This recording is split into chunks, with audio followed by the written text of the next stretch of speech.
ನೆರೆದ ಸಮಸ್ತರಿಗೆ ನಲುಮೆ ನಮಸ್ಕಾರ. ಆದರಣೀಯ ಸಹೃದಯರೇ, ತೊಕ್ಕೋಟಿನ ಮುಖ್ಯ ಭಾಗದಲ್ಲಿರುವಂತಹ doctor B R Ambedkar ರಂಗಮಂಟಪದಲ್ಲಿ ಇವತ್ತು ಜಗತ್ತಿಗೆ ಸಾಮರಸ್ಯದ ಸಂದೇಶವನ್ನು ಸಾರುವಂತಹ ಒಂದು ವಿನೂತನ ವಿಶೇಷ ಕಾರ್ಯಕ್ರಮದ ಆಯೋಜನೆ. ಹಾಗಿರುವಾಗ ಬಹಳ ಪ್ರೀತಿಯಿಂದ ಚಿತ್ತೈಸಿರುವಂತಹ ತಮ್ಮೆಲ್ಲರನ್ನು ನಲುಮೆಯಿಂದ ಈ ಸಮಾರಂಭಕ್ಕೆ ಬರಮಾಡಿಕೊಳ್ಳುತ್ತಾ, ಕ್ರಿಸ್ಮಸ್ ಮತ್ತೆ ಬಂದಿದೆ. ವಿಶ್ವದ ಶಾಂತ ಸಾಗರ ಕದಡಿದಾಗ ಮತ್ತೆ ಸಮಸ್ಥಿತಿಯನ್ನು ಸಂಸ್ಥಾಪಿಸುವುದಕ್ಕಾಗಿ ಜಗದ್ವಂದ್ಯನಾಗಿರುವಂತಹ ಭಗವಂತ ಭಿನ್ನ ಭಿನ್ನ ಸ್ವರೂಪಗಳಲ್ಲಿ ಸಾಕ್ಷಾತ್ಕಾರಗೊಳ್ತಾನಂತೆ. ಅಂತಹ ಭಗವಂತನ ಪುತ್ರನಾಗಿ ಲೋಕಕ್ಕೆ ಧರ್ಮ ಪ್ರಜ್ಞೆಯನ್ನು ಸಾರಿದಂತಹ ಭಗವಾನ್ ಯೇಸುಕ್ರಿಸ್ತರ ಜನನ ಜಯಂತಿಯ ಸಂಭ್ರಮವನ್ನು ಈ ದಿನ ನಾವೆಲ್ಲ ಆಚರಿಸುತ್ತಿದ್ದೇವೆ. ಅದರಲ್ಲೂ ಈ ಕಾರ್ಯಕ್ರಮದಲ್ಲಿ ಸೌಹಾರ್ದತೆ ನೆಲೆಯಲ್ಲಿ ಈ ಕಾರ್ಯಕ್ರಮದ ಸಭಾಧ್ಯಕ್ಷತೆಯನ್ನು ವಹಿಸಿಕೊಳ್ಳಿಕ್ಕಿದ್ದಾರೆ ಅತಿವಂದನೀಯ ಫಾದರ್ ಡಾಕ್ಟರ್ JB ಸಲ್ದಾನ, ಪ್ರಧಾನ ಧರ್ಮಗುರುಗಳು, ಸಂತ ಸೆಬಾಸ್ಟಿಯನ್ ಧರ್ಮ ಕೇಂದ್ರ ಪೆರ್ಮನೂರು ಅವರನ್ನು ಗೌರವದಿಂದ ವೇದಿಕೆಗೆ ಬರಮಾಡಿಕೊಳ್ಳುತ್ತಿದ್ದೇವೆ. ಹಾಗೆ ಸೌಹಾರ್ದ ಸಂದೇಶವನ್ನು ನೀಡಲಿರುವಂತಹ ಸುರಕ್ಷಾ ದಂತ ಚಿಕಿತ್ಸಾಲಯ ಹೊಸಂಗಡಿ ಇಲ್ಲಿಯ ವೈದ್ಯರಾಗಿರುವಂತಹ ಖ್ಯಾತ ವಾಗ್ಮಿಗಳು ಆಗಿರುವಂತಹ ಡಾಕ್ಟರ್ ಮುರಳಿ ಮೋಹನ ಚೂಂತಾರು ಅವರನ್ನು ಕೂಡ ವೇದಿಕೆಗೆ ಬರಮಾಡಿಕೊಳ್ಳುತ್ತಿದ್ದೇವೆ. ಜೊತೆಯಲ್ಲಿ ಇನ್ನೊಂದು ಸೌಹಾರ್ದ ಸಂದೇಶವನ್ನು ನೀಡಲಿರುವಂತಹ ಚೊಕ್ಕಬೆಟ್ಟು ಜುಮ್ಮಾ ಮಸೀದಿಯ ಧರ್ಮಗುರುಗಳಾಗಿರುವ ಮೌಲಾನಾ ಅಬ್ದುಲ್ ಅಜೀಜ್ ದಾರಿಮಿ ಇವರನ್ನು ಕೂಡ ಗೌರವದಿಂದ ವೇದಿಕೆಗೆ ಬರಮಾಡಿಕೊಳ್ಳುತ್ತಿದ್ದೇವೆ. ಸನ್ಮಾನ್ಯ ಶ್ರೀ ಮೆಲ್ವಿನ್ ಡಿಸೋಜ, ಉಪಾಧ್ಯಕ್ಷರು ಚರ್ಚ್ ಪಾಲನಾ ಮಂಡಳಿ, ಅವರನ್ನು ಕೂಡ ವೇದಿಕೆಗೆ ಬರಮಾಡಿಕೊಳ್ಳುತ್ತಿದ್ದೇವೆ. ಮುಖ್ಯ ಗೌರವ ಉಪಸ್ಥಿತಿಗಾಗಿ ಬಿಷಪ್ ಸಾರ್ಜೆಂಟ್ ದೇವಾಲಯ ಬಬ್ಬುಕಟ್ಟೆ ಇಲ್ಲಿಯ ಮುಖ್ಯಸ್ಥರಾಗಿರುವಂತಹ ಗುರುಗಳಾಗಿರುವಂತಹ ವಂದನೀಯ ಜಯಕುಮಾರ್ ಕೋಟ್ಯಾನ್ ಇವರನ್ನು ಕೂಡ ವೇದಿಕೆಗೆ ಬರಮಾಡಿಕೊಳ್ಳುತ್ತಿದ್ದೇವೆ. ಅಲ್ಲದೆ ವಿದ್ಯಾರತ್ನ ಶಿಕ್ಷಣ ಸಂಸ್ಥೆ ನಿರ್ದೇಶಕರಾಗಿರುವ ಶ್ರೀ ಕೆ ರವೀಂದ್ರ ಶೆಟ್ಟಿ ಉಳಿದೊಟ್ಟು, ಧರ್ಮಸ್ಥಳ ಗ್ರಾಮಾಭಿವೃದ್ಧಿ ಯೋಜನೆ ಯೋಜನಾಧಿಕಾರಿಯಾಗಿರುವ ಶ್ರೀ ಉಮರಬ್ಬ, ದಕ್ಷಿಣ ಕನ್ನಡ ಜಿಲ್ಲಾ ಧಾರ್ಮಿಕ ಪರಿಷತ್ ಸದಸ್ಯರಾಗಿರುವ ಶ್ರೀ ಕೆ ಕೃಷ್ಣಗಟ್ಟಿ, ರಾಣಿ ಹಬ್ಬಕ್ಕ ಪುರಸ್ಕಾರ ಪುರಸ್ಕೃತೆ ಹೊಸಕುರಲ್ ಮಹಿಳಾ ವಿಭಾಗದ ಅಧ್ಯಕ್ಷೆಯಾಗಿರುವಂತಹ ಶ್ರೀಮತಿ ಸುಹಾಸಿನಿ ಬಬ್ಬುಕಟ್ಟೆ, ಜಿಲ್ಲಾ ಪಂಚಾಯತ್ ಉಪಾಧ್ಯಕ್ಷರಾಗಿರುವ ಮಾಜಿ ಉಪಾಧ್ಯಕ್ಷರಾಗಿರುವ ಸತೀಶ್ ಕುಂಪಲ, ನುಸ್ರತುಲ್ ಮಸಾಕಿನ್ ಚಾರಿಟೇಬಲ್ ಟ್ರಸ್ಟ್ ಹಳೇಕಲ ಉಳ್ಳಾಳ ಇಲ್ಲಿಯ ಮುಖ್ಯಸ್ಥರಾಗಿರುವ ತ್ವಾಹಾ ಹಾಜಿ, ಸದ್ಭಾವನಾ ವೇದಿಕೆ ಇದರ ಗೌರವ ಅಧ್ಯಕ್ಷರಾಗಿರುವ ಶ್ರೀ ಸದಾನಂದ ಬಂಗೇರ, ಸಂತ ಸೆಬಾಸ್ಟಿಯನ್ ಧರ್ಮ ಕೇಂದ್ರದ ಸಹಾಯಕ ಧರ್ಮಗುರುಗಳಾಗಿರುವ ವಂದನೀಯ ಫಾದರ್ ಸ್ಟ್ಯಾನಿ ಪಿಂಟೋ ಮತ್ತು ವಂದನೀಯ ಫಾದರ್ ಲೈಸಿಲ್ ಜಾಯ್ ಡಿಸೋಜ, ಜಿಲ್ಲಾ ಪಂಚಾಯತ್ ಸದಸ್ಯ ಆಗಿರುವಂತಹ ಶ್ರೀಮತಿ ಧನಲಕ್ಷ್ಮಿ ಗಟ್ಟಿ, ಹೊಸಕುರಲ್ ಇದರ ನಿರ್ದೇಶಕರಾಗಿರುವಂತಹ ಲಯನ್ ವಿದ್ಯಾಧರ್ ಶೆಟ್ಟಿ, ಮಂಗಳೂರು ತಾಲೂಕು ಪಂಚಾಯತ್ನ ಅಧ್ಯಕ್ಷರಾಗಿರುವ ಮೊಹಮ್ಮದ್ ಮೋನು ಪಾವೂರು, ಶ್ರೀ ಚಿರುಂಬ ಭಗವತಿ ತಿಯಾ ಸಮಾಜ ಸೇವಾ ಸಂಘದ ಅಧ್ಯಕ್ಷರಾಗಿರುವ ಶ್ರೀ ಚಂದ್ರಹಾಸ್ ಉಳ್ಳಾಳ್, ಜಮಾತೆ ಇಸ್ಲಾಮಿ ಹಿಂದ್ ಇದರ ಮಾಜಿ ಅಧ್ಯಕ್ಷರಾಗಿರುವ ಶ್ರೀ AH ಮೊಹಮ್ಮದ್, ಶ್ರೀ ಭಗವತಿ ಕೋಆಪರೇಟಿವ್ ಬ್ಯಾಂಕ್ನ ಉಪಾಧ್ಯಕ್ಷರಾಗಿರುವ ಶ್ರೀ ಸುರೇಶ್ ಭಟ್ನಗರ, ಉಳ್ಳಾಳ ನಗರಸಭೆ ಸದಸ್ಯರಾಗಿರುವ ಶ್ರೀ ಬಾಸಿಲ್ ಡಿಸೋಜ ಮತ್ತು ಶ್ರೀಮತಿ ವೀಣಾ ಡಿಸೋಜ, ಚರ್ಚ್ ಪಾಲನಾ ಮಂಡಳಿಯ ಮುಖ್ಯಸ್ಥರನ್ನು ವೇದಿಕೆಗೆ ಬರಮಾಡಿಕೊಳ್ಳುತ್ತಿದೆ. ಎಲ್ಲರೂ ಕೂಡ ವೇದಿಕೆಗೆ ಪ್ರೀತಿ ಇಟ್ಟು ಬಂದು ಗೌರವಾಸನವನ್ನು ಸ್ವೀಕರಿಸಬೇಕಾಗಿ ವಿನಂತಿ.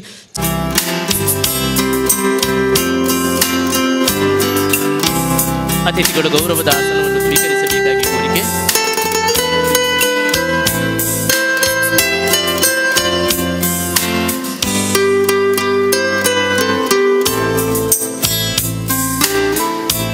ಆದರಣೀಯ ಬಂಧುಗಳೇ, ಕ್ರಿಸ್ಮಸ್ ದಿನದಂದು ಈ ಲೋಕಕ್ಕೆ ಪಾದಾರ್ಪಣೆಗೈದು ಸದ್ಧರ್ಮದ ದೀವಿಗೆಯನ್ನು ಬೆಳಗಿ ಹೋಗಿದ್ದಾರೆ. ಆದರೆ ಆಧುನಿಕತೆಯ ವಿದ್ಯುನ್ಮಾನ ವಿದಿತ ವಿದ್ಯಮಾನದ ವಿಷಮತೆಯ ಗಾಳಿಯು ಆ ಸದ್ಧರ್ಮದ ದೀವಿಗೆಗೆ ದಾಳಿಯನ್ನೇ ಮಾಡಿಬಿಡ್ತಾ ಇದೆ. ಹಾಗಿರುವಾಗ ಆ ದೀವಿಗೆಯ ಪ್ರಭೆಯಾರದಂತೆ ಬಹಳ ಜತನದಿಂದ ಕಾಯ್ದಿರಿಸಿಕೊಳ್ಳಲು ಹಲವಾರು ಕೈಗಳನ್ನು ಜೋಡಿಸಿಕೊಂಡು ಕಾಪಿಡುವಂತಹ ಕೆಲಸ ಆಗಬೇಕು. ಅದಕ್ಕೆ ಒಂದು ಕೈಗಳಿಂದ ಸಾಧ್ಯ ಇಲ್ಲ, ಹಲವು ಕೈಗಳು ಸೇರಿದಾಗ ಮಾತ್ರ ಧರ್ಮದೀವಿಗೆ ಪ್ರಜ್ವಲವಾಗಿ ಉಜ್ವಲವಾಗಿ ನಿರಂತರವಾಗಿ ಬೆಳಗಲು ಸಾಧ್ಯ. ಆ ಉದ್ದೇಶದಿಂದ ಸಾಹೋದಾರ್ಯ ಮನೋಭಾವವನ್ನು ಮನಸ್ಸಿನಲ್ಲಿ ಉಂಟು ಮಾಡಬೇಕು, ಸೃಷ್ಟಿಗೊಳಿಸಬೇಕು ಎನ್ನುವ ಉದ್ದೇಶದಿಂದ ಹಮ್ಮಿಕೊಂಡಿರುವಂತಹ ಸೌಹಾರ್ದ ನೆಲೆಯ ಸೌಹಾರ್ದ ಕ್ರಿಸ್ಮಸ್. ಸಂತ ಸೆಬಾಸ್ಟಿಯನ್ ಧರ್ಮ ಕೇಂದ್ರ ಪೆರ್ಮನೂರು ಇವರ ಆಶ್ರಯದಲ್ಲಿ ಹೊಸಕುರಲ್ ಬಳಗ ಸದ್ಭಾವನಾ ವೇದಿಕೆ ತೊಕ್ಕೊಟ್ಟು ಹಾಗೂ ಸಾರ್ಜೆಂಟ್ ಬಿಷಪ್ ಜಯಚ್ ಬಬ್ಬುಕಟ್ಟೆ ಇವರ ಸಹಕಾರದಲ್ಲಿ ಹಮ್ಮಿಕೊಂಡಿರುವಂಥ ಈ ಸೌಹಾರ್ದ ಕ್ರಿಸ್ಮಸ್ ಸಂಭ್ರಮದ ಅಧ್ಯಕ್ಷತೆಯನ್ನು ವಹಿಸಿದಂತಹ ಸರ್ವಧರ್ಮದ ಸಮಸ್ತ ಜನರು, ಸರ್ವಧರ್ಮದ ಧರ್ಮಗುರುಗಳು ಎಂದು ಕರೆಯಲ್ಪಡುತ್ತಿರುವ ನಮ್ಮ ನೆಚ್ಚಿನ ಸಂತ ಸೆಬಾಸ್ಟಿಯನ್ ದೇವಾಲಯದ ಪ್ರಧಾನ ಧರ್ಮಗುರುಗಳಾಗಿರುವ ವಂದನೀಯ ಡಾಕ್ಟರ್ JB ಸಲ್ದಾನರವರನ್ನು ನಾನು ಹೃದಯಪೂರ್ವಕವಾಗಿ ಈ ಕಾರ್ಯಕ್ರಮಕ್ಕೆ ಸ್ವಾಗತಿಸುತ್ತೇನೆ. ಇಂದಿನ ಈ ಸಮಾರಂಭದಲ್ಲಿ ಸೌಹಾರ್ದತೆಯ ಸಂದೇಶವನ್ನು ನೀಡಲಿರುವಂಥ ಮೌಲಾನಾ ಅಬ್ದುಲ್ ಅಜೀಜ್ ದಾರಿಮಿ ಧರ್ಮಗುರು ಜುಮ್ಮಾ ಮಸೀದಿ ಚೊಕ್ಕಬೆಟ್ಟು ಇವರು ಕೆಲವೇ ಹೊತ್ತಿನಲ್ಲಿ ಇಲ್ಲಿಗೆ ಆಗಮಿಸಲಿರುವರು. ಇವರನ್ನು ನಾನು ಆತ್ಮೀಯವಾಗಿ ಈ ಕಾರ್ಯಕ್ರಮಕ್ಕೆ ಸ್ವಾಗತಿಸ್ತೇನೆ. ಅಂತೆಯೇ ಸೌಹಾರ್ದತೆಯ ಸಂದೇಶವನ್ನು ನೀಡಲಿರುವ ಮತ್ತೋರ್ವರಾದ ಖ್ಯಾತ ಅಂಕಣಕಾರರು, ಪ್ರಸಿದ್ಧ ದಂತವೈದ್ಯರು ಹಾಗೂ ದಕ್ಷಿಣ ಕನ್ನಡ ಜಿಲ್ಲಾ ಗೃಹ ರಕ್ಷಕ ದಳದ ಸಮಾದೇಷ್ಟರು ಆಗಿರುವಂಥ ಡಾಕ್ಟರ್ ಮುರಳಿ ಮೋಹನ ಚೂಂತಾರು ಇವರನ್ನು ನಾನು ಪ್ರೀತಿಪೂರ್ವಕವಾಗಿ ಈ ಕಾರ್ಯಕ್ರಮಕ್ಕೆ ಸ್ವಾಗತಿಸ್ತೇನೆ. ಅದರಂತೆಯೇ ಇಂದಿನ ಸಮಾರಂಭದಲ್ಲಿ ಪ್ರಭು ಯೇಸು ಕ್ರಿಸ್ತರ ಆದರ್ಶ ತತ್ವಗಳನ್ನು, ಶಾಂತಿ ಸಂದೇಶಗಳನ್ನು ನಮ್ಮ ಮುಂದೆ ಮಂಡಿಸಲಿರುವರು. ನಮ್ಮವರೇ ಆದ 10 ಸಂಘಟನೆಗಳಲ್ಲಿ ಸೇವೆಯನ್ನು ಸಲ್ಲಿಸಿದವರು ಹಾಗೂ ಪ್ರಸ್ತುತ ಸಂತ ಸೆಬಾಸ್ಟಿಯನ್ ಧರ್ಮಕೇಂದ್ರದ ಪಾಲನಾ ಮಂಡಳಿಯ ಉಪಾಧ್ಯಕ್ಷರಾಗಿರುವಂತಹ ಶ್ರೀಯುತ ಮೆಲ್ವಿನ್ ಸಿ ಡಿಸೋಜರವರನ್ನು ನಾನು ಸಂತೋಷದಿಂದ ಈ ಕಾರ್ಯಕ್ರಮಕ್ಕೆ ಸ್ವಾಗತಿಸ್ತೇನೆ. ವೇದಿಕೆಯಲ್ಲಿ ಉಪಸ್ಥಿತರಿದ್ದಾರೆ ವಂದನೀಯ Jayakumar Kotian, bishop Sargent church Babbukatte ಇವರನ್ನು ನಾನು ಹಾರ್ದಿಕವಾಗಿ ಈ ಕಾರ್ಯಕ್ರಮಕ್ಕೆ ಸ್ವಾಗತಿಸ್ತೇನೆ. ಈ ಕ್ರಮದಲ್ಲಿ ಉಪಸ್ಥಿತರಿದ್ದಾರೆ ಸಂತ ಸೆಬಾಸ್ಟಿಯನ್ ಧರ್ಮಕೇಂದ್ರದ ಸಹಾಯಕ ಧರ್ಮಗುರುಗಳಾಗಿರುವಂಥ ವಂದನೀಯ ಫಾದರ್ ಸ್ಟ್ಯಾನಿ ಬೆಂಟೋ ಹಾಗೂ ವಂದನೀಯ ಫಾದರ್ ಲೈಜಿಲ್ ಜಾಯ್ ಡಿಸೋಜಾ ಇವರನ್ನು ಆತ್ಮೀಯತೆಯಿಂದ ಈ ಕಾರ್ಯಕ್ರಮಕ್ಕೆ ನಾನು ಸ್ವಾಗತವನ್ನು ಕೋರ್ತೇನೆ. ಅಂತೆಯೇ ಮಂಗಳೂರು ತಾಲೂಕು ಪಂಚಾಯತ್ನ ಅಧ್ಯಕ್ಷರು ಆಗಿರುವಂಥ ಶ್ರೀಯುತ ಮೊಹಮ್ಮದ್ ಮೋನ್ ಪಾವೂರು ಇವರನ್ನು ನಾನು ಹೃತ್ಪೂರ್ವಕವಾಗಿ ಈ ಕಾರ್ಯಕ್ರಮಕ್ಕೆ ಸ್ವಾಗತಿಸ್ತೇನೆ.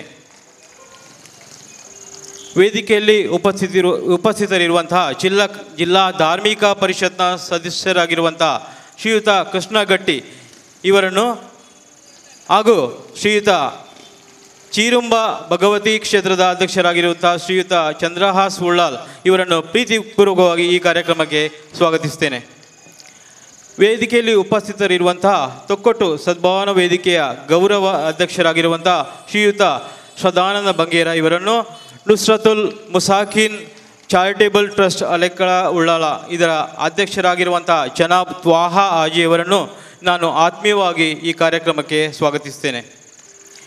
ವೇದಿಕೆಯಲ್ಲಿ ಉಪಸ್ಥಿತರಿದ್ದಾರೆ ದಕ್ಷಿಣ ಕನ್ನಡ ಜಿಲ್ಲಾ ಪಂಚಾಯತ್ನ ಮಾಜಿ ಉಪಾಧ್ಯಕ್ಷರಾಗಿದ್ದಂಥ ಶ್ರೀಯುತ ಸತೀಶ್ ಕುಂಪಳ ಇವರು ಹಾಗೂ ಜಮಾತೆ ಇಸ್ಲಾಮಿ ಹಿಂದ್ನ ಉಳ್ಳಾಳದ ಮಾಜಿ ಅಧ್ಯಕ್ಷರಾಗಿರುವಂಥ ಜನಾಬ್ AH ಮೊಹಮ್ಮದ್ ಇವರನ್ನು ಹಾರ್ದಿಕವಾಗಿ ಕಾರ್ಯಕ್ರಮಕ್ಕೆ ಸ್ವಾಗತಿಸ್ತೇನೆ. ಅದರಂತೆಯೇ ವೇದಿಕೆಯಲ್ಲಿ ಆಸೀನರಾಗಿರುವಂಥ ಶ್ರೀಯುತ ಉಮ್ಮರಬ್ಬ ಯೋಜನಾಧಿಕಾರಿ ಶ್ರೀ ಕ್ಷೇತ್ರ ಧರ್ಮಸ್ಥಳ ಗ್ರಾಮೀಣಾಭಿವೃದ್ಧಿ ಯೋಜನೆ ಮಂಗಳೂರು ಹಾಗೂ ಸಂತ ಸೆಬಾಸ್ಟಿಯನ್ ಶತಮಾನೋತ್ಸವ ಸಂದರ್ಭದಲ್ಲಿ ಹಮ್ಮಿಕೊಂಡಂಥ ಸೌಹಾರ್ದ ಸಮ್ಮೇಳನದ ಸಂಚಾಲಕರಾಗಿ ಇದ್ದಂಥ ಶ್ರೀಯುತ ಸುರೇಶ್ ಭಟ್ನಗರ್ ಇವರನ್ನು ನಾನು ಆತ್ಮೀಯವಾಗಿ ಕಾರ್ಯಕ್ರಮಕ್ಕೆ ಸ್ವಾಗತಿಸ್ತೇನೆ. ಹೊಸಕುರಲ್ ಮಹಿಳಾ ವಿಭಾಗದ ಅಧ್ಯಕ್ಷರೂ ಆಗಿರುವಂಥ ಶ್ರೀಮತಿ ಸುಹಾಸಿನಿ ಬಬ್ಬುಕಟ್ಟೆ ಇವರು ವೇದಿಕೆಯಲ್ಲಿ ಉಪಸ್ಥಿತರಿದ್ದಾರೆ. ಇತ್ತೀಚೆಗೆ ವೀರರಾಣಿ ಹಬ್ಬಕ್ಕ ಪುರಸ್ಕಾರವನ್ನು ಪಡೆದ ತಮಗೆ ಅಭಿನಂದಿಸುತ್ತಾ ಈ ಕಾರ್ಯಕ್ರಮಕ್ಕೆ ಸ್ವಾಗತವನ್ನು ಕೋರುತ್ತೇನೆ. ನಮ್ಮ ಜೊತೆಯಲ್ಲಿ ಯಾವಾಗಲೂ ಇರುವಂಥವರು ಹೊಸಕುರಲ್ ಮಾಧ್ಯಮದ ನಿರ್ದೇಶಕರಾದ ಶ್ರೀಯುತ ಲಯನ್ ವಿದ್ಯಾಧರ ಶೆಟ್ಟಿ ಇವರನ್ನು ನಾನು ಕಾರ್ಯಕ್ರಮಕ್ಕೆ ಪ್ರೀತಿಪೂರ್ವಕವಾಗಿ ಸ್ವಾಗತಿಸ್ತೇನೆ. ಆತ್ಮೀಯ ಬಂಧುಗಳೇ, ಸೌಹಾರ್ದ ಕ್ರಿಸ್ಮಸ್ ಸಂಭ್ರಮ ಸಂತ ಸೆಬಾಸ್ಟಿಯನ್ ಧರ್ಮಕೇಂದ್ರ, ಹೊಸಕುರಲ್ ಬಳಗ, ಸದ್ಭಾವನಾ ವೇದಿಕೆ ಮತ್ತು ಸಾರ್ಜೆಂಟ್ ಬಿಷಪ್ ದೇವಾಲಯ ಇವರುಗಳೆಲ್ಲರ ಜಂಟಿ ಆಶ್ರಯದಲ್ಲಿ ನಡೀತಾ ಇದೆ. ಇದು 6ನೇ ವರ್ಷದ ಕಾರ್ಯಕ್ರಮದ ಅಧ್ಯಕ್ಷತೆಯನ್ನು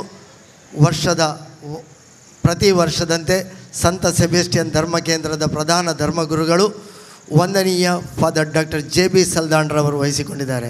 ಅವರನ್ನು ಹಾಗೂ ವೇದಿಕೆಯಲ್ಲಿರುವಂತಹ ಎಲ್ಲ ಗಣ್ಯರನ್ನು ಹಾಗೂ ವೇದಿಕೆಯ ಮುಂಭಾಗದಲ್ಲಿರುವಂತಹ ಎಲ್ಲ ಆತ್ಮೀಯ ಬಂಧುಗಳೇ, ಒಂದು ಸೌಹಾರ್ದ ಕಾರ್ಯಕ್ರಮವು ಆರಂಭಗೊಂಡದ್ದು ಪೊಸಕುರಲ್ನ ಒಂದು ದಶಮ ಸಂಭ್ರಮದಲ್ಲಿ. ಅದನ್ನು ವರ್ಷವೂ ನಾನು ಹೇಳ್ತಾ ಇದ್ದೇನೆ. ಆರಂಭಗೊಳ್ಳುವುದು ದೊಡ್ಡದಲ್ಲ. ಆರಂಭಿಸಿದಂತಹ ಕಾರ್ಯಕ್ರಮವನ್ನು ನಿರಂತರವಾಗಿ ಉಳಿಸಿಕೊಂಡು ಸಮಾಜಕ್ಕೆ ಒಂದು ರೀತಿಯ ಸಂದೇಶಗಳನ್ನು ಕೊಟ್ಟುಕೊಳ್ಳುತ್ತಾ ಮಾದರಿಯ ಕಾರ್ಯಕ್ರಮವನ್ನಾಗಿ ರೂಪಿಸುವುದು ಅದು ಬಹಳ ದೊಡ್ಡ ಶ್ರಮದ ಕೆಲಸ. ಜನಾಬ್ ಅಬ್ದುಲ್ ಅಜೀಜ್ ದಾರಿಮಿಯವರು ಬರ್ತಾ ಇದ್ದಾರೆ. ಅವರನ್ನು ವೇದಿಕೆಗೆ ಎಲ್ಲರ ಪರವಾಗಿ ಆಹ್ವಾನಿಸ್ತಾ ಇದ್ದೇನೆ.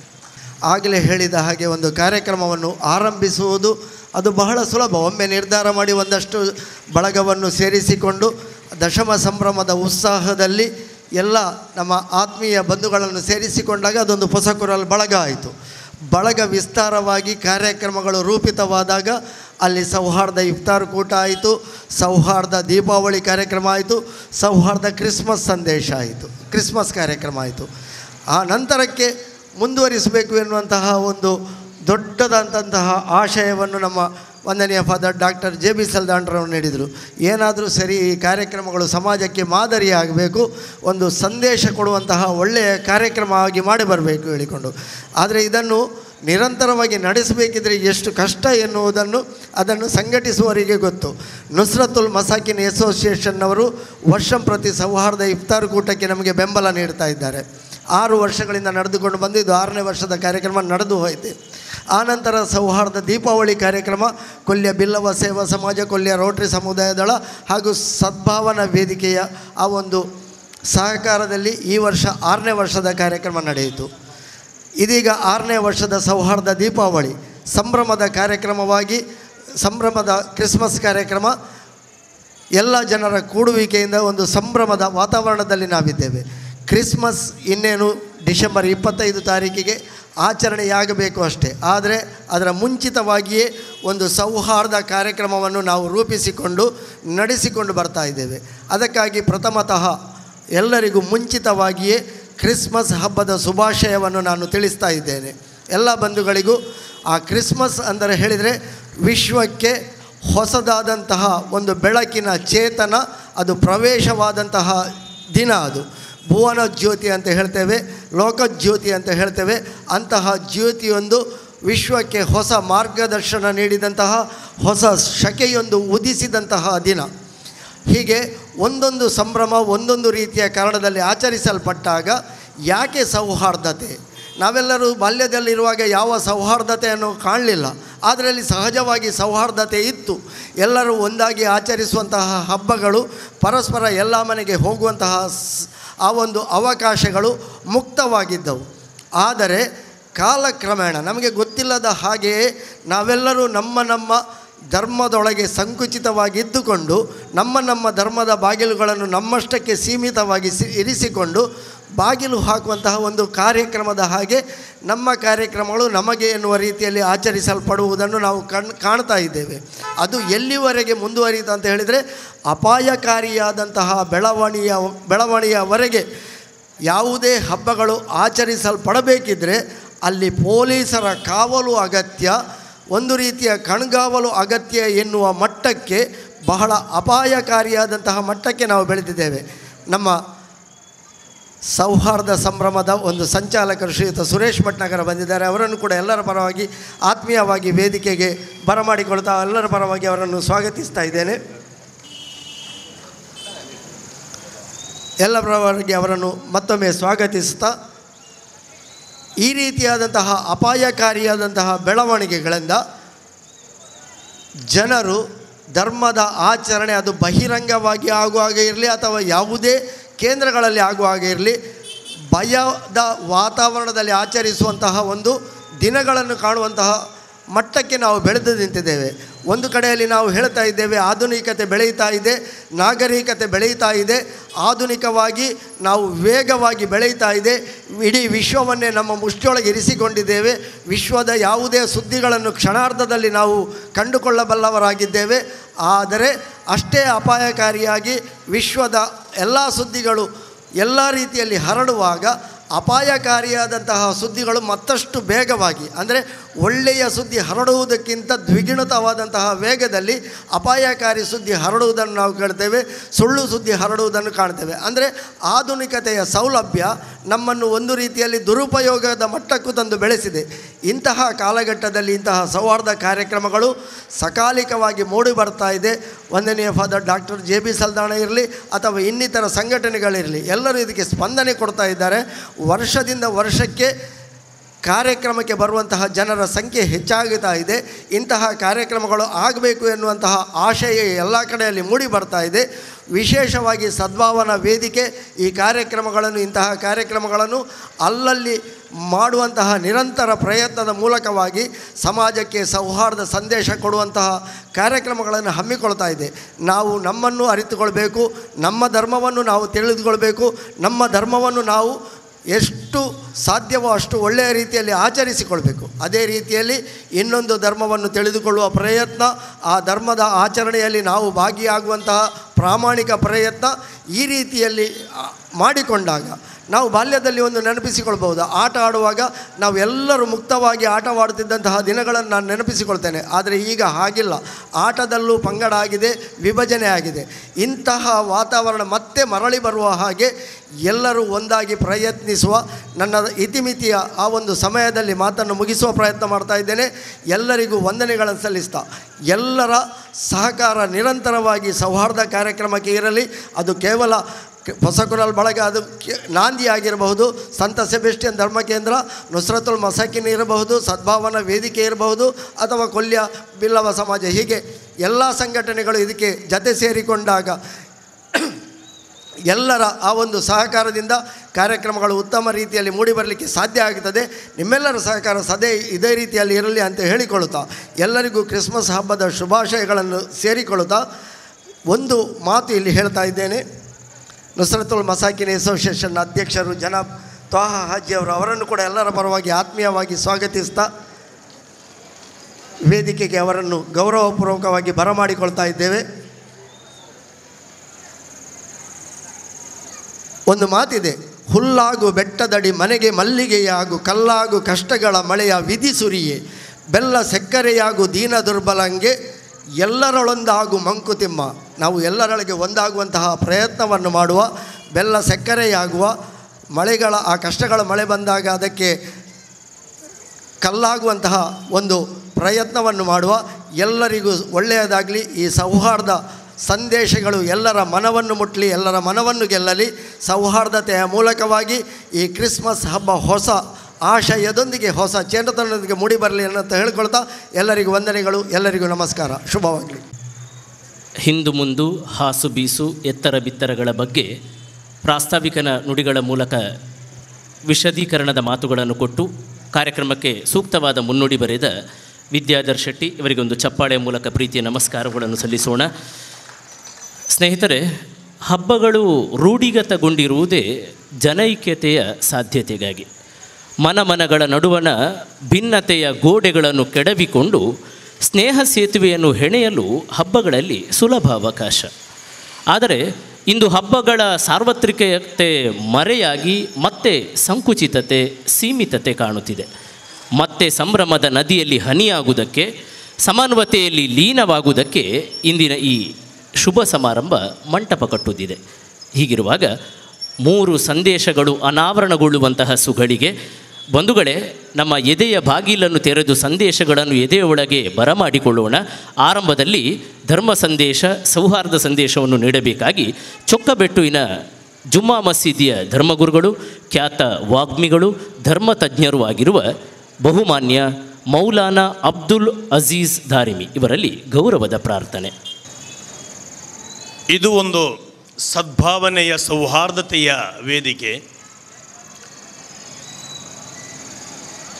ಜಗತ್ಶ್ರೇಷ್ಠ ಹುಟ್ಟಿನ ಬಗ್ಗೆ ಆಚರಿಸಲ್ಪಡುವ ಕ್ರಿಸ್ಮಸ್, ಪವಿತ್ರ ಕುರ್ಆನ್ 19ರ ಅಧ್ಯಾಯ 33ರಲ್ಲಿ ಈಸಾ ಅಲೈಹಿಸ್ಸಲಾಮ್ ಅಂತ ನಾವು ಕರೆಯುವ, ಯೇಸು ಅಂತ ಕ್ರಿಶ್ಚಿಯನರು ಕರೆಯುವ ಆ ಹುಟ್ಟಿನ ಬಗ್ಗೆ, ಜನ್ಮದ ಬಗ್ಗೆ ಹೇಳುತ್ತೆ. ವಸ್ಸಲಾಮು ವಸ್ಸಲಾಮು ಅಲಯ್ಯ ಯೌಮ ಒಲಿತ್ತು ವಯೌಮ ಅಮೂತು ವಯೌಮ ಉಬುಅಸು ಹಯ್ಯ. ಪವಿತ್ರ ಕುರಾನ್. ಶಾಂತಿಯು ನನ್ನ ಜನ್ಮದ ದಿನದಲ್ಲಿದೆ, ನನ್ನ ಪುನರ್ಜನ್ಮದ ದಿನದಲ್ಲಿಯೂ ನನ್ನ ಮರಣದ ಸಮಯದಲ್ಲಿಯೂ ಇದೆ. ಆದ್ದರಿಂದ ಈ ಆಚರಿಸಲ್ಪಡುವಂತಹ ಕ್ರಿಸ್ಮಸ್ ಅದು ಈಸಾ ಅಲೈಹಿಸ್ಸಲಾತು ವಸ್ಸಲಾಮ್ರವರ ಬಗ್ಗೆ ಆಗಿರುವುದರಿಂದ ಶಾಂತಿಯ ಜನ್ಮವೆಂದು ಪವಿತ್ರ ಕುರಾನ್ ಹೇಳಿದೆ.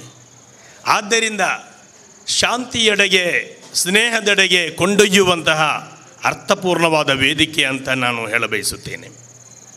ಮಹನೀಯರೇ, ಈ ಜಗತ್ತಿನಲ್ಲಿ ಮನುಷ್ಯ ಒಬ್ಬನಿಗೆ ಮಾತ್ರ ವಿಧಿವಿಧಾನಗಳು, ಆಚರಣೆಗಳು, ಆಚಾರ ವಿಚಾರಗಳು ಯಾವ ಬೇರೆ ಪ್ರಾಣಿಗಳಿಗೂ ಇಲ್ಲ.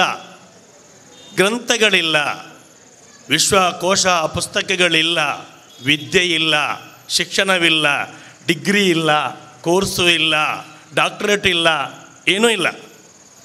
ಆದರೂ ಕೂಡ ಆ ಪ್ರಾಣಿಗಳಲ್ಲಿ ಒಂದು ರೀತಿಯ ಸ್ಪಂದನೆ ಇದೆಯಲ್ಲ, ನಾವು ಗುರುತಿಸ್ತಾ ಇದ್ದೇವೆ.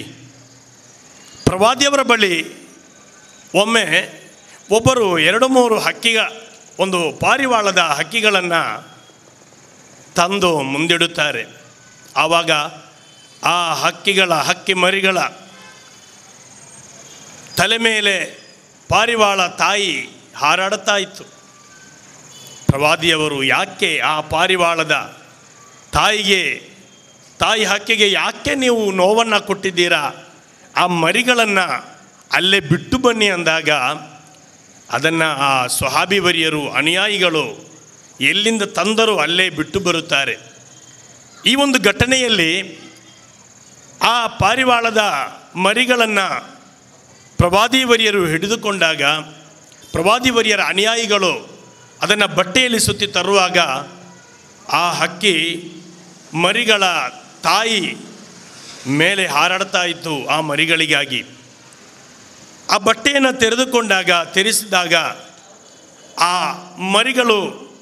ಆ ಮರಿಗಳಿಗಾಗಿ ಆ ತಾಯಿಯು ಹೋಗದೆ ಆ ಮರಿಗಳಿಗಾಗಿ ಕಾಯ್ತಾ ಇತ್ತು.